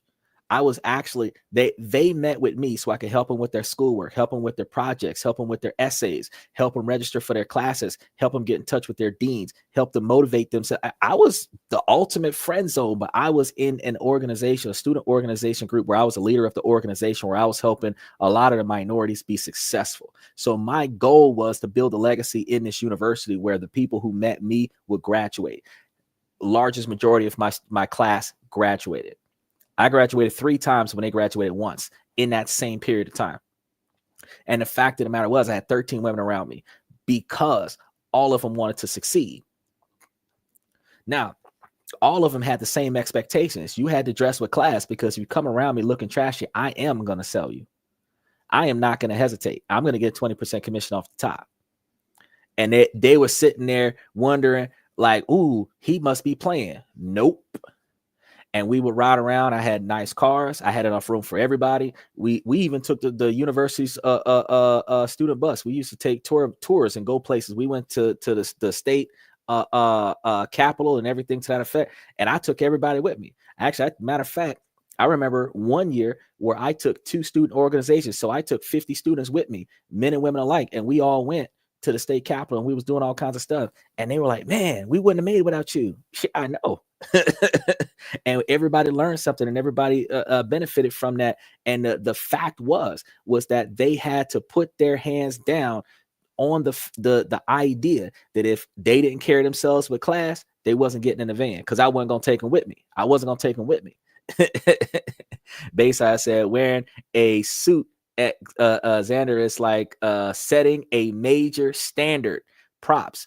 Dude, if I'm setting a suit, she's going to have a pantsuit. I see you, Usman. You coming on just a second. They have to have like a pantsuit. They can have dresses. They can have skirts. They can have something other than you coming out there with tights on.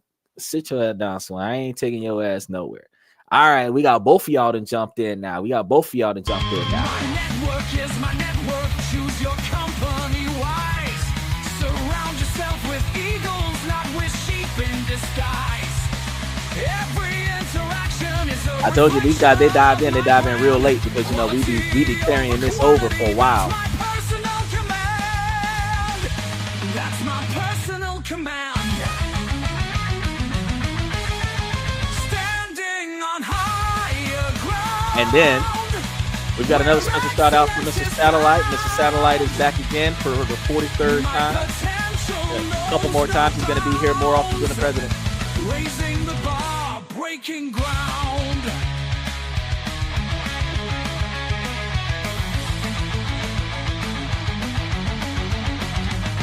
My network is my network. Choose your company wise. Look at how the internet has been killing us. These are the reasons why I get that $100 phone bill every month. I had a storm this earlier today. You know that I only pay it again. I'm gonna have to call them tomorrow so I can make sure I lock in.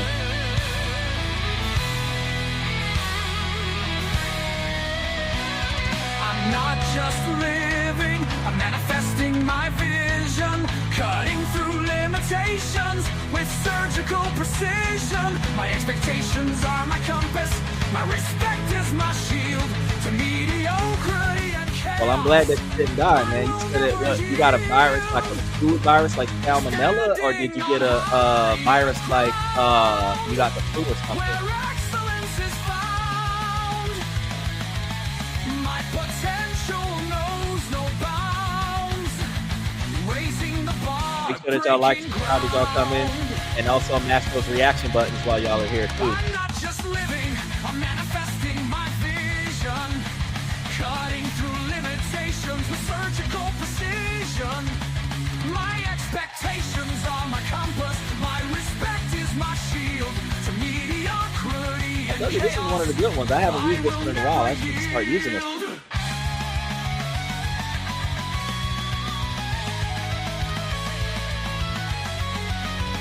This is like Dragon Ball Z level right here.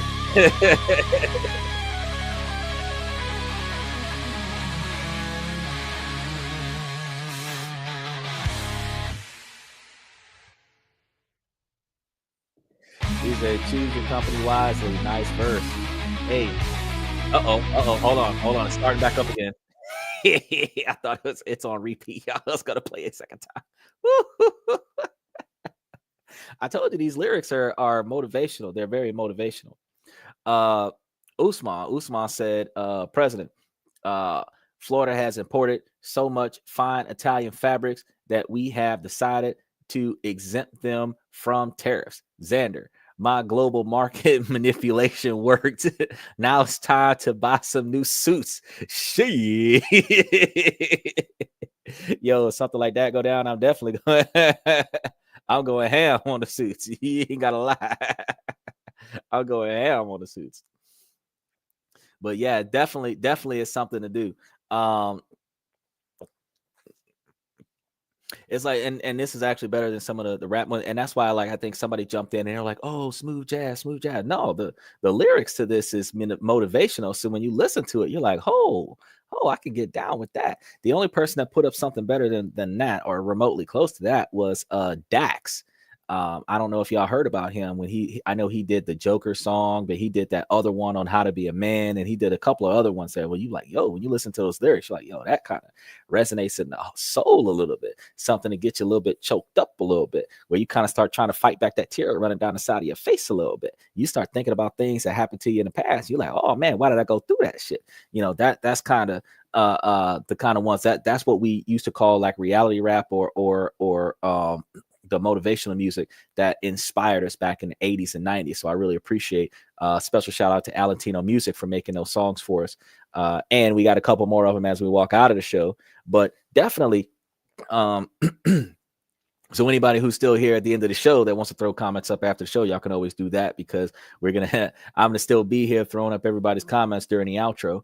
But yeah, definitely wearing those suits, like you said before, Bayside, wearing those suits, I set the standard, and I set the highest standard possible. And the reason why I set the highest standards possible is because Opportunities in life are based on your standards. You will not be denied opportunities because you are not meeting the standard. Your level of class, your level of dignity, your level of self-respect, that is where your opportunities come from. So when I explain to those women, I'm like, look, y'all got to carry yourselves with respect, because if you do not carry yourself, conscious hip hop, exactly. And I told this woman, I said, if you don't carry yourselves with respect, you don't carry yourselves with dignity, you have to understand the people who interview you for your job, they will see you walking with me. The people who are going to pick you up for internships, they see you walking through the school.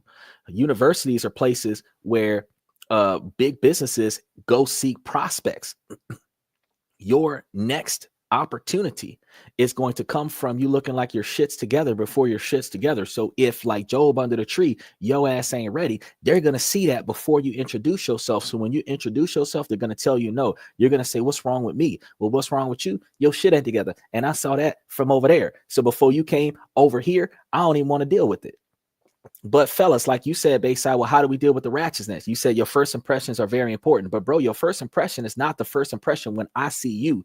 Your first impression is when you see me. So your first impression of me is when you saw me before I knew you was looking at me. That's the first impression. Nobody's telling nobody that. Everybody's telling everybody, oh, go buy an expensive outfit, go put your best foot forward, this, that, and the third. Make your first impression count when you acknowledge them.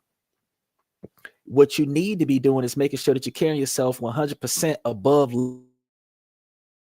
level on a regular basis, so that when they encounter you, before you pay attention to who the fuck they are, you are putting your best self out there 24/7. So that when you do encounter them, oh, I know you from outside. I know you from down the road. I know you from a few days ago, and I approve of you already. Because your first impression happened before you met them, because they met you in the cab, at the grocery store, on a street light, fighting over the parking space. You let them go in traffic, something like that. They already know who you are. They know what kind of attitude you have. So when you walk in the door and you're full of shit, you was full of shit outside. So when you walk in the door, they already know who you are. I can tell you, there was one time I was in a courtroom. I was dealing with some stuff that I had no business being involved in. I was outside the courtroom arguing with the bailiffs. The attorney that was sitting next to me, I was sitting over here like, man, I'm talking to the dude. I'm like, man, I done been through so much with these folks. Like, I don't even know why they won't leave me alone. Like, I'm literally minding my business, just waiting to go in there, do some paperwork, walk out, close the case. Everything was going to be fine. This man watched me go through hell and damnation outside the courtroom. When we walked in the courtroom, they called my name. They called him. He stood up there. Guess who the hell the man was standing next to me, watching me go through the hell outside? The goddamn prosecutor. You know, that man threw my case out because he seen what I was going through outside. As soon as he heard what my case was about, he was like, nah, that's okay. That's okay. They didn't put him through enough. We drop all charges. And the fact is that if I would have been an asshole outside, he would have been trying to throw the book at me inside. But because I carried myself respectfully outside, I maintained the same position outside, that I don't deserve to be treated like this. In there, when I went in there, they're going to recognize the same thing. I don't deserve to be treated like this. And that's when people are like, you know what? I'm not going to let you get treated like that. That's why it's so. And Bayside says, ops, that's why it's so important to compliment a woman on how she's dressed, because it takes a lot of time for them to get ready. First of all, you compliment a woman when she is appropriately dressed. You don't vaguely. I disagree with half of what you just said, specifically because when women dress like Cardi B and Sexy Red and Little Kim and all this stuff, and they're overly exposing themselves, and we compliment them on that, that encourages them to continue dressing that way. But that's not what we want our girlfriends and wives to look like. That's not what we would want our daughters to look like. So if we're going to compliment a woman on how she dresses, we should only compliment women on the attire that we would approve our daughters and our sisters and our mothers to wear. If we don't want our mama walking outside the house like that, if we wouldn't approve of our sister walking outside, like especially if it's a younger sister walking outside like that, if we wouldn't want our daughters walking outside like that, why the hell are we approaching women who are somebody's sister, who are somebody's daughter, somebody's auntie, if she ain't got kids yet? Why are we approaching them, complimenting them on looking like a slut? We shouldn't be doing that. We should only compliment them if they're doing something to deserve it. So if I find a woman that's breaking a stereotype and carrying herself respectably, I will compliment that. If she out there looking like something that I can smash in the bathroom behind the building, something like that, I'm not complimenting that. If she carries herself with dignity and self-respect, I will compliment that. If she ratchet behavior, I'm not complimenting that. I'm not supporting that at all. You feel me? And if more men set that standard, women will recognize if I put on this ratchet outfit, I will get less attention. You know what that's going to do? That's going to convince more women to stop dressing ratchet. You've seen you were here on Sunday. So remember when we did the video with Pearl? And on the video with Pearl, you had Pearl was facing this way. The women that were facing the camera, all of them had skirts that went down to like mid thigh level.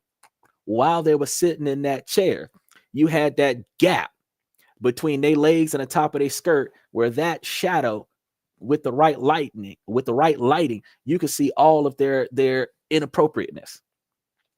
That is the reason why men tell women, wear something go below your knees. That way you could pull it down below your knees. If they're going to wear the short skirt, they should have had some kind of scarf or coat or something like that they could have laid on their lap to cover that area up, so that they would have been able to wear the shorter skirt when they're standing, but still cover up their modesty when they were sitting. But they don't care about being exposed, about being gapped out. Notice the girl in the green, she had her knee up. Why? You are overly exposing yourself, and you're doing it in front of a camera, because if we can see her on the camera, she could see the cameraman. And since that camera angle was so low, you know that camera angle from where she was sitting at, from her eye level, she was looking down at that camera, which means that camera was basically pointing at her crotch. But she's still sitting there gapped up, leg up and everything like that. That ratchet behavior right there, not supposed to condone that. You're supposed to be able to say, nah, cover that up. Put something over your legs. Put a sweater on top of that. That's where the generosity of men come from. Because if she would have had a boyfriend in that video, his coat would have been on her knees. Bayside said, yeah, good point. Only if she carries herself respectfully. Yeah, if we compliment women less, they'll change the way they carry themselves. If we only support appropriate behavior, exactly, showing all her monkey. If we only supported their appropriate behavior, they would behave more appropriately more often, because women are attention seekers. Men are duty bound. So we have to find a purpose in life. But women are attention seekers. So a woman will do what it takes to get attention. If she believes that she's going to get negative attention from showing all her monkey, then at the end of the day, she will show her monkey to get attention. And the more men that drool over her, that send her all of those likes and hearts and subscribe to her channel, the more men that are complimenting her when she walks through the streets, the more often she gonna show her monkey. The more of her monkey she gonna show. She gonna show the top and the bottom. She gonna walk around with a monkey out in Disney World with no top on, because she knows that she's gonna get the attention that she's looking for. It's emotionally shallow attention, though. So she's not validated by this, but she gets a minute sense of a false sense, though, of acknowledgement. If you don't acknowledge that behavior, she'll cut it out. They'll stop doing it. Because without that negative attention, they still need attention. Without that negative attention, what they're going to do is they're going to run out of ideas. They're going to put on something normal. And for the first time in a long time, they're going to start getting complimented because they look normal, not ratchet. They look respectable and appropriate, not slutty. They don't look like an OnlyFans girl. And when she's asking herself the whole time that she's in her ratchet phase, why are no men acknowledging me? And then one day that she come out the room looking like a librarian, not the sexy librarian outfit that you seen on Animaniacs, like a true librarian, like a sweater vest, something not tight. She might have some pants on, or she might have like a flower dress or something like that. She might have a flower dress with a sweater on top of that bad boy, like the girls off of Scooby-Doo in the game. Either way, you're gonna look at that and be like, "Oh, you look nice today." Today. Not just you look nice today, emphasizing the fact that yesterday, the day before that, and the day before that, you look like shit. You look nice today. It's equivalent to telling somebody, have a nice day, versus telling them, enjoy your next 24 hours. The second one sounds like a threat. When you tell her, oh, you look nice today, that emphasizes that your ass wasn't looking good yesterday, but you look good today. Make sure that you emphasize. So if I see you tomorrow and I don't compliment you, but I see you 2 days from now and I compliment you, they're gonna do an analyzation. Well, why did he compliment me on Friday and Sunday, but he didn't compliment me on Saturday and Monday? What's the difference between them days? Well, let me put on the type of outfit that I put on Friday and Sunday and see if he compliment me on Tuesday. Then when he get that compliment, well, I'm gonna put that another outfit similar to the Tuesday outfit on Wednesday and see if I get that compliment on Wednesday. Once they get that fourth compliment on Wednesday, okay, well, if I want his attention, I need to dress like this. And I can tell you from experience, it worked. Because when all 13 of them girls, when they came up looking respectable, I gave them a compliment. When they look like trash, I didn't tell them shit. When they look respectable, I invited them to go places with me. When they look like trash, I invited them nowhere. I left them behind. I didn't even tell them that I was going places. I would tell the ones that look good, all right, let's go. The ones that didn't look good, I'll see you later. When they started to dress like everybody else, I invited them too. I made room for them because they carried themselves respectfully. And it teaches them without manipulating them in any way. It teaches them without devaluing them or degrading them or publicly shaming them, that I will not tolerate that in my presence. So while we both sit here, yeah, but when I get up and go do something, I'm not doing something with that outfit. You can come, but you got to change that outfit first. And I had some that would take me shopping. They would take me shopping, and I would pick out the clothes that I would approve them to wear when we go places. And that's the stuff that they would wear. And when I took them shopping, or they took me shopping, they paid for it. I didn't take them places and I was spending money on them. I ain't had that kind of money. I was in college. I was broke. But when we went places, they got what I said would be appropriate for us to go places. And they came to find out when we went places, we didn't just go to the club or go to a restaurant or go to something.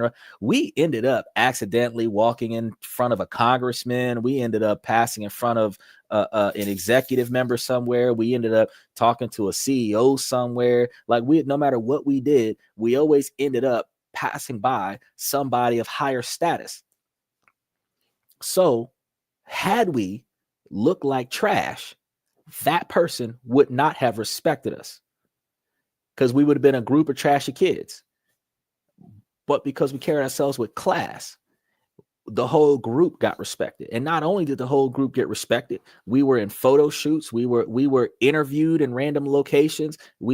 I was in the not only the paper, the university paper. I was recognized in a lot of different areas. Was on TV a couple dozen times because we went places and we carried ourselves with an initiative. And that's something that not everybody is teaching everybody in this current generation, is to have yourselves in initiative of success. It starts with how you dress. It's backed by how you maintain your finances.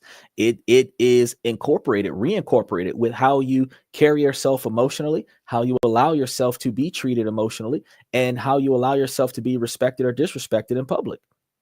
A lot of the times you may have to let somebody disrespect you because it is not in your best interest to entertain their bullshit. You are not supposed to dignify negativity with a response.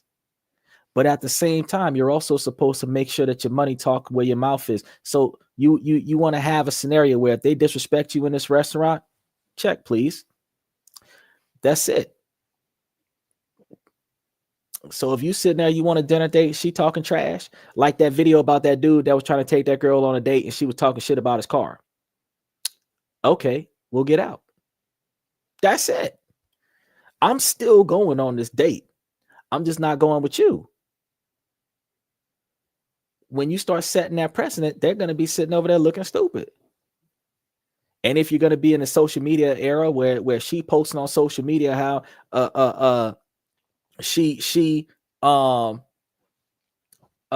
interested in you because of the kind of car you drive, you make sure that you put on your social media channel how you just kicked her ass out the car and you going to the dinner, and make sure that you post your ass at the dinner enjoying yourself, because food is food. It don't matter where it's at. But as men, we got to carry ourselves with a higher level of expectations. That's why I keep telling y'all, when y'all start off the first area of the relationship, y'all got to make sure that y'all start talking to these women with your non-negotiable expectations for behavior. If you keep them non-negotiable expectations for behavior, you let them know what you're not going to tolerate at the beginning of your engagements, and you sacrifice the thought that sex is okay, and you will allow them to not do what you would prefer them not to do, or behave in a fashion that you're not approved of, just to get laid. And I guarantee you that the more you devalue yourself to get laid, the less respect that people will have for you, because she's going to lose respect for you. The thirst is going to be observable. She's going to recognize that she can control you with sex, which means that she's going to be more and more and more demanding to see exactly how much you're willing to do before sex is required. You'll get the sex occasionally, but she's going to continue to raise the bar. I mean, unless you have a valuable woman, of course, but she will continue to raise the bar. And this is going to put you in a compromising situation where you are not going to be satisfied. And this is why I tell you guys, you got to carry yourself in a better position. It's hard. It really is. A lot of us feel like, well, it is what it is. We're gonna do more, try more, say more, whatever. But truth is, no. We find ourselves in a compromising position specifically because we allow ourselves to be there. And that is first person accountability. Since we allow ourselves to be put into situations that we should not be in, we have to first hold ourselves responsible for that. And then second, we have to make change. And that's why I tell you guys about this. So being too polite is a bad thing. Being polite is required. That's called mutual respect. But being too polite, overly accommodating, too generous, overly generous to the magnitude of being misperceived as a sugar daddy, that's too much. That's too much. Because when it comes down to the shoe on the other foot, a woman is going to be too overly accommodating when she's waiting on a man hand and foot for no reason, putting out for no reason, whatever he says without regard for how that impacts her. That is unacceptable. So on both sides of the fence, I'm not going to say, oh, well, she's got to do whatever you say. No, both of you guys have to have an understanding. What do we call that? Loud looking is that you put your expectations on the table from the beginning. What does she want from you? What do you want from her? And how can you guys negotiate in equal medium? So yesterday, when we were talking about treating our relationships like a business, which is why we pushed yesterday's show till tomorrow, that's one of the reasons why. Because the contractual agreement between the two of you is that I'm going to treat you a certain way. What I expect to get out of this is what you're going to do, which isn't sex required. Sex is not in that expectation. It's going to be an unspoken guarantee. What you're expecting to get out of this shouldn't be money required, because it is an unspoken guarantee. And since it is an unspoken guarantee, what do you need? What do you want? What do I need? What do I want? And let's compromise on this.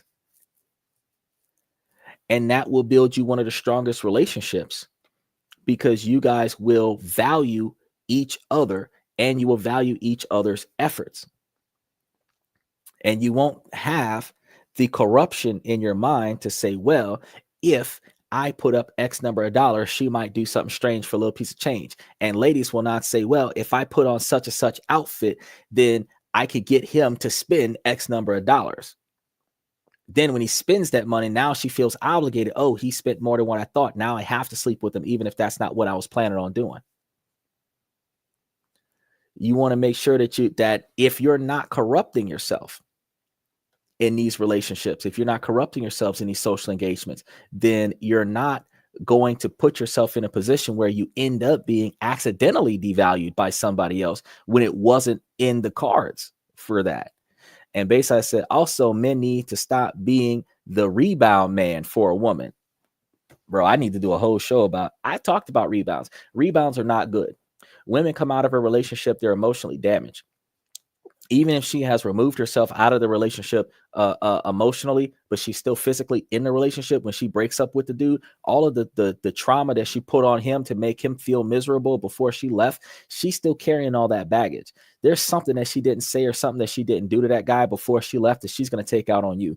Anything about him that she wasn't satisfied on, she's going to set that up on you. All of the expectations that he felt. Didn't you say that before on the show a couple days ago? You said that a woman will make you do what the last man didn't do. So that is increased obstacles that men have to overcome. But also that's going to be hurdles that men have to deal with, because she's going to believe that because 1 or 2 or 5 men mistreated her the exact same way, oh, they cheated on her or something like that, she's going to feel like you're going to cheat on her. Well, now she's GPSing your phone, she's stalking you, she's showing up in places, but when she shows up on these places, she's not doing nothing for you. She's just making sure that you're behaving yourself. No. If you're going to pop up on me, you at least need to bring me something to eat, make sure that I'm good, make sure that my car got gas in it, detail the car, take the trash out. If you popping up on me and you ain't making yourself useful, I'm getting rid of you.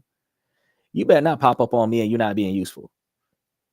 I don't mind you popping up, but when you pop up, you better be reinforcements when you pop up. If you're not popping up on me to back up my play, come to find out when you popped up on me, I'm in a situation that might need your Glock switch. That's when you're supposed to be popping up on me. You're not supposed to be popping up on me. Where you at? Where you been? Let me smell your dick. No, that's inappropriate. Because a woman would say, think about it like this, fellas. When women stalk a man, it's socially acceptable. There is no problem with it. Yeah, the man might complain about it a little bit, but he's got a good woman, because that's a misconception. She's emotionally and psychologically unstable. And she is stalking you because she's insecure that she doesn't value herself enough. And she thinks that you don't value her. And she thinks that you're going to leave her for somebody more valuable than her, which is why she's stalking you, which is why rebounds aren't good. But now let's flip the script. If a man was treating a woman that way, oh, that's the next Norman Bates. You're going to find her on the back of a cereal box. Ooh, child, you better get a restraining order on him. Girl, I don't know. That don't sound right. He controlling. He's manipulative. Come on now. We on the wrong side. It don't work on either way, on either side of the fence. But when we look at this, we have to recognize that when you start seeing these signs, like I had a female run up on my scenario. I got home from work 5 hours early. I had a 10-hour shift. I went home early. I was tired. I didn't feel like being bothered. This dude just beat up his mom in the driveway because he was drunk. I didn't want to stay at work no more. So I went home. I went straight to the house. I could have got off. I could have hung out with the fellas. I could have went to the bar. I could have, did anything. I literally had a 57-mile drive from my job to my house. I could have went anywhere, because I wasn't expected to be back until daylight. I went straight home. The girl is already at my house because I left her there when I went to work. I went straight home. You know what she did? She went check the cameras to see if I came into the house with somebody. I'm sitting over here looking like, what the fuck? Like, are you looking for my Glock or what? Like, what you said? No, just checking. Oh no, that's okay. That's okay. That relationship didn't work out. She was too crazy. She was throwed. And the fact is that we have to understand that when you start seeing them signs, you're like, you know what? This ain't going to work. Because if you've got to stalk me to feel comfortable with being with me, that's not going to work. You've got to be able to trust me. Like I told y'all this before, I'm like Captain Planet. Your powers combined make me who I am. Therefore, if you don't believe in me, I don't exist. So at the end of the day, if my girl don't believe in me, there is no relationship. Bayside said, and when she hooks up with a nice guy, she's just got to do them because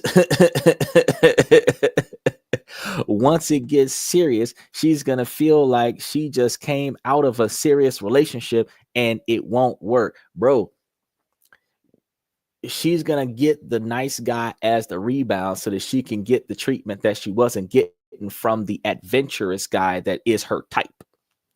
When she finished with the rebound guy, guess what she's going to do? Before it gets too serious too fast, she's going to drop the nice guy, that's the rebound guy, for the guy that is her type, which is the next toxic relationship. Now, the rebound guy, if she pulls out fast, the rebound guy still hooked on the girl. So now the rebound guy is in the friend zone. This is another reason why we're not allowing women to have male friends, because he's already slept with you at least once. He's waiting on the next chance. He hasn't slept with you again. He's waiting on his first chance. No dude is in the friend zone with a chick on purpose because he just don't mind hanging out with females. Dudes that don't mind hanging out with females, that is not interested in them, usually have an issue that they're not talking about. I'm not even going to try to shame men as to what those issues can be, but there is an issue that is stopping that man from progressing into a relationship. And that is the reason why he is willing to gravitate around women instead of connecting with them. But most men want to connect with a woman. So he is not going to be in the vicinity of this woman, on demand of this woman, unless he is interested in connecting with this woman, which means that if he is not an option, why is she keeping him on the roster? Fact. Now, shoe on the other foot, not a now female would be comfortable with a man having 20 girls in his call log. Period. Ain't no excuse as to why that is. It could be old exes from way back when. If you can't purge your phone of all the females that you don't mess with no more, she is not going to mess with you because you have contacts of women that you have previously hooked up with, that you can at any point in time communicate with the ideology that there's a possibility that you could hook up with them again. So since that is the mentality of women, at the end of the day, bro, it is dead. It is a dead deal. You can't deal with these females if it's not going to be neutral between you and them. If it is not going to be a mutual respect situation between you and them, where you're not setting the groundwork for your ability to be respected the way she's going to get respected, your situation to be validated and recognized the same way she's going to be validated and recognized, that the situation, it just can't work. And fellas, we sacrifice ourselves more than the modern alpha boss lady, the Miss Independent, is willing to sacrifice themselves. So since we understand that she is not going to allow herself to be used, if she thinks that she's being used, even if that's called being a partner, if she's not going to do that, fellas, we need to put our foot down and say, look, I ain't trying to use you, but I am definitely not trying to get used. We need to find an equal medium here. What are you looking for versus what I'm looking for? Reciprocation, it works both ways. And as parents, we treat our children the same way. What are you trying to get out of this operation versus what I expect from your performance in this operation? That way, it's not do as I say, not as I do. You are doing what you know you need to do to get what you want out of the deal. I am going to give you what you need so that you can give me what I want out of you. It is still mutual respect, logic, and reason. And the fact that you can utilize this with your relationships with your children, your relationships with your friends and family, your relationships with your parents, your relationships with your spouse, your relationships with your boss, it works the same way. How much do I got to get paid to do the work that you want me to do? You know, if you can't give me more money, if I'm willing to work more hours, how many more hours are you going to give me to make the quantity of money that I want to get paid? Doing the work that I do. We have to compromise, but we have that understanding out the gate. So I don't have to be a shift manager or a store manager in order for me to get 60 hours a week. I might not be able to make 60 hours a week in one store. I might have to work in 12 stores to make my 60 hours a week. But if I'm working in 12 stores making my 60 hours a week, you might give me 65 hours a week to cover my travel. But the fact is, I'm still making my 60 hours a week. Whatever you got to do to give me what I need so that I'm satisfied, I'm going to do what you need me to do so that you're satisfied. And that is the dynamic. If we're not working that out the gate, if we're just generous, overly giving, overly accommodating, oh, don't worry, I got that. Oh, let me get that for you. Oh, I was just getting it because it looked nice. Fuck that shit. Nope. Nope. You want that? We're going to have to figure out what you got to do to earn it. And it ain't sex. You got to earn it though, but it ain't sex. Because if you devalue her to sex, she will automatically put $1 million on that sex. It is not worth that, bro. It ain't worth $20 an hour. Because y'all already know that Backpage, you can probably get 2 of them for 40 right now with inflation. So it ain't worth all that. You can find something that's free. Matter of fact, they got some places where they'll pay you for the sex. Well, there's a negative value involved in the sex. So you're not trying to exchange her actions and her efforts for sex. You know, you want to make sure that whatever it is that you got going on, that you put a fair and a non-biased value to that situation, where if the shoe was in the other foot, that would be the exact same trade. If you hold that mentality, she can't say, oh, he just used me for. Nope. Because if she was in his shoes, she should have said the exact same thing. Basically, I said exactly, leave them alone until they either had enough time behind them or they've seeked therapy. Bro, there is not enough therapy in the world to fix a woman's instability, because they got that from childhood too. The same way men have emotional instability from their childhood. The difference is, though, we know how to work around that. Women are volatile. It's socially acceptable for women to be volatile. That's why women can hit men. Men don't report violent crimes until they're hospitalized for it. But every time a man gets slapped, punched, pushed, get collar yoked up, y'all see all them social media videos. They be slapping a man in the face, hitting him in the head, hitting him in the back of the head. That's abuse. A man can't do a woman like that, but a woman can do a man like that. Throwing drinks in his face, hitting him with pillows, throwing toys at him. Speaking of hitting them with pillows, buy that this and that throw pillow, because if they're going to throw stuff at you and you're going to let them, at least let them throw something soft at you. The this and that pillow cheaper than anything you can find on stores today. But the fact is that if you're going to be dealing with the volatility of women, and then when they're not physically violent, they're emotionally violent, because they will demasculate you, they will shame you, they'll verbally abuse you, and you will take that. Why? Because later they will make it up to you by having sex with you. No, that's not okay neither. I can't talk to you that way, because you're not going to let me have sex with you after you devalue and if I devalue and degrade you like I did Tina, you're not going to tell me that you're going to have sex with me like baby boy. It's not going to go down like that. It's not going to go down like that. I can't punch you in the eye and then give you head and make up for it. It doesn't work that way. So since it doesn't work that way from a man's position, it should not work that way from a woman's position. So no, there isn't enough therapy in the world for them, but yes, there is enough time for them to let go of their bitterness of their last relationship. And if they haven't let go of that last relationship, you let them go. As soon as she starts comparing you to another man, that's it. The relationship is dead. I'm not even giving you a second chance on that. You remind me of my boyfriend. Usher said the same thing, and that's why I can't get with you. So dip.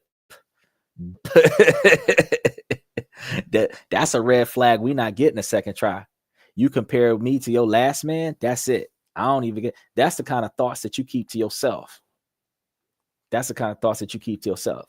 If we on the first date and we're talking about history, you can tell me about past experiences, and that's fine. But never in your ever relationship with me compare me to your past. That makes absolutely no sense, because I'm not in your past. I'm in your present.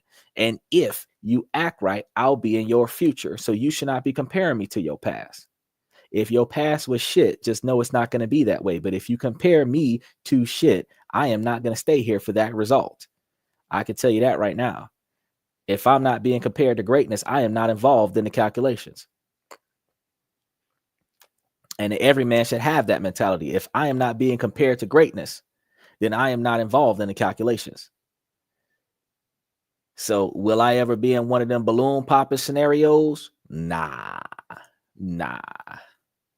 It's nice, but nah. Because I'm walking in a room, I'm grabbing one woman and I'm walking out. That's it.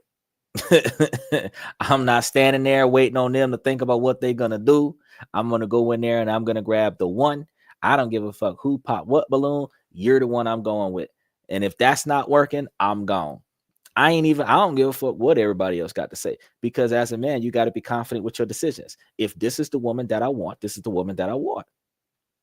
But most of the time, when you look at them balloon popping things, you got a bunch of ratchet women in reasonably appropriate clothes some of the time.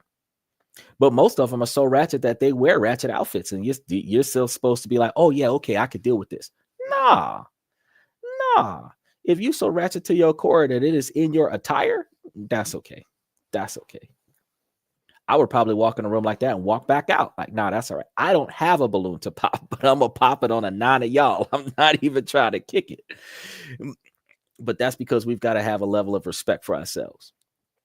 Now, you can find some women that have been through some stuff and they're trying to recover from it, because you got some women that are victims of some serious situations, and those women do deserve to be in a good relationship. Those women will need therapy for the rest of their lives, and they will need a lot of patience from a good man. But the thing about it is that those females that do need that extra patience because they went through some stuff that they had no control over, that wasn't their choice, and they're a victim of a bad situation, they're going to tiptoe their way into your relationship, but they're not going to walk out of it. They're not going to take advantage of the situation. They're not going to use and abuse. They're not going to manipulate. They're not going to guilt trip. They're just going to be very cautious. And there's a difference between a cautious woman and a woman that just is looking to get more out of the deal before the deal ends. A cautious woman is willing to take that leap, but she's going to take it slow. A cautious woman is going to explain to you why she's not jumping right into it real quick, but give her some time. She's going to take that jump. She's just not comfortable with that jump right now. Those are the ones that you can be like, all right, cool. Let me know when you're ready and we'll get started. Same way. Pop the balloon, whack lineups.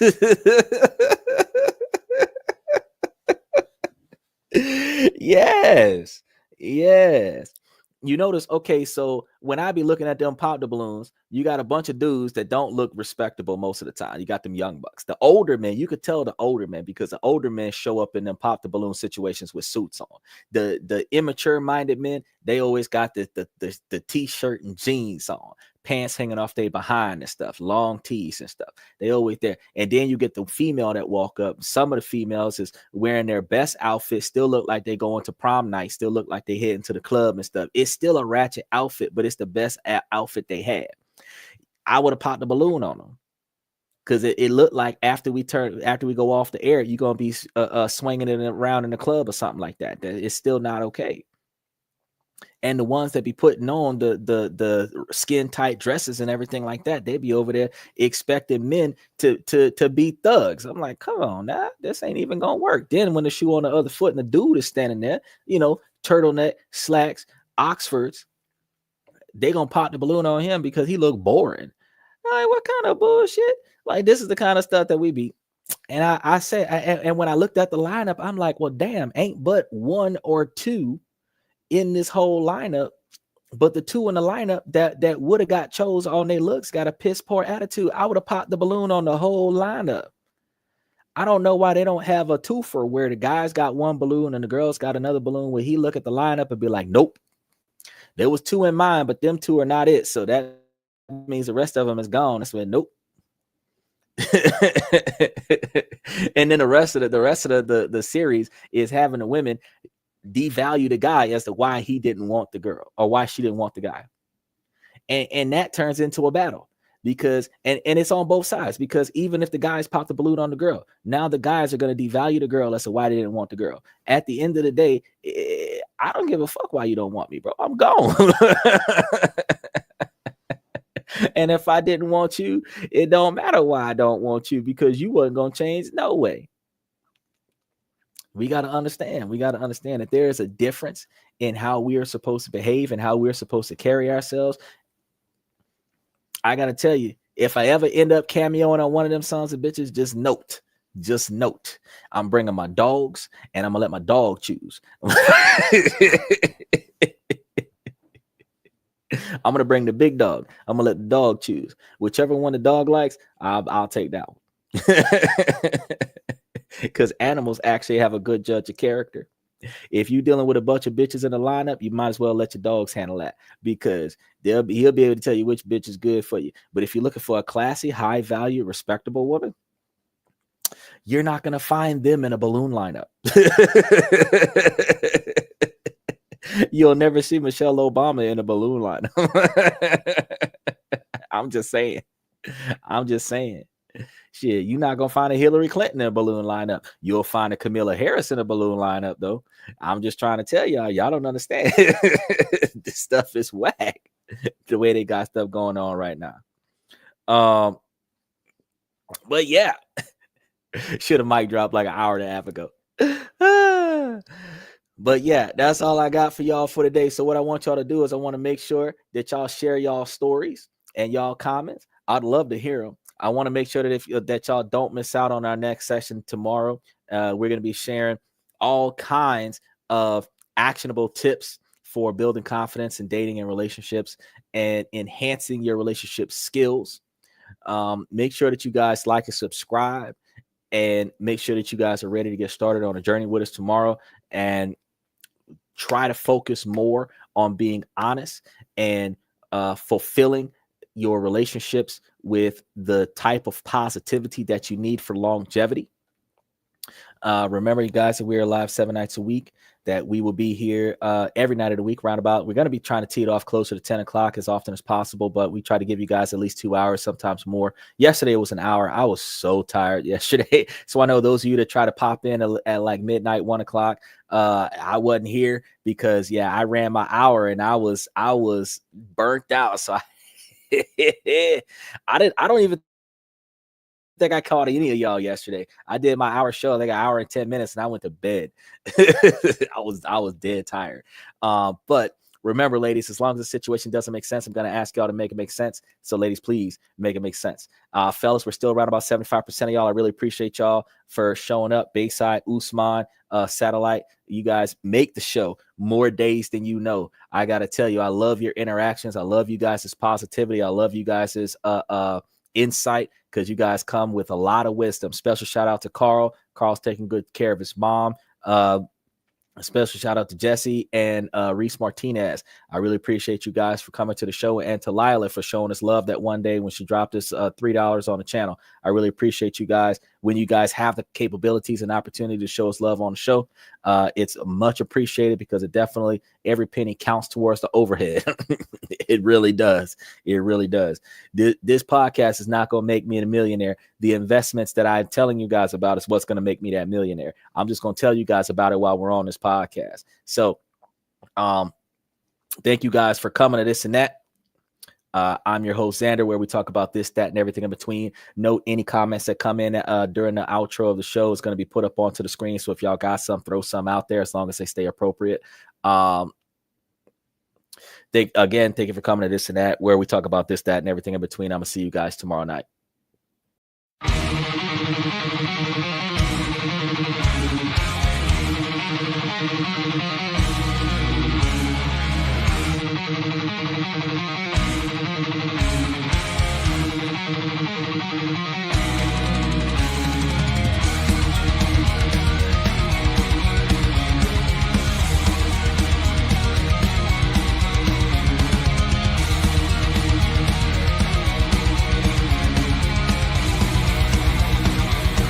Higher ground.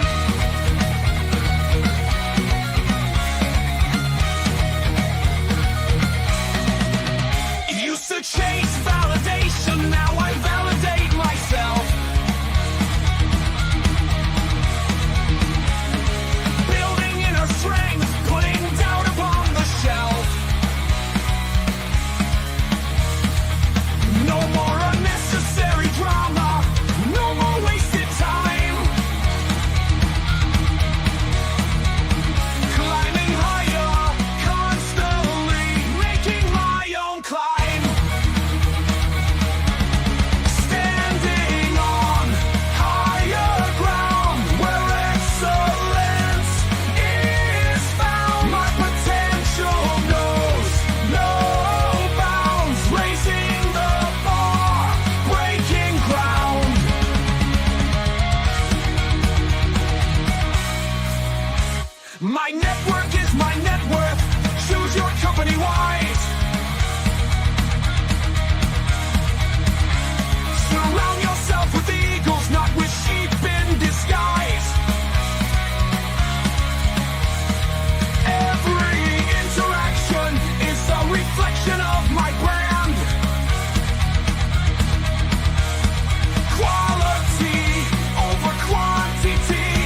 That's my personal command.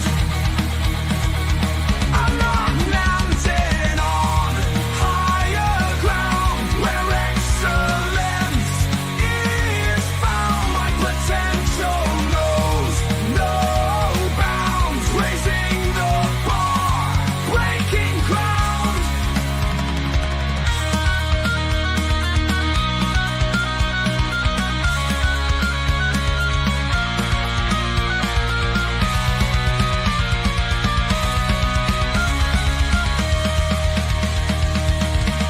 I'm not just living, I'm manifesting my vision, cutting through limitations with surgical precision. My expectations are my compass, my respect is my shield to mediocrity and chaos. I will never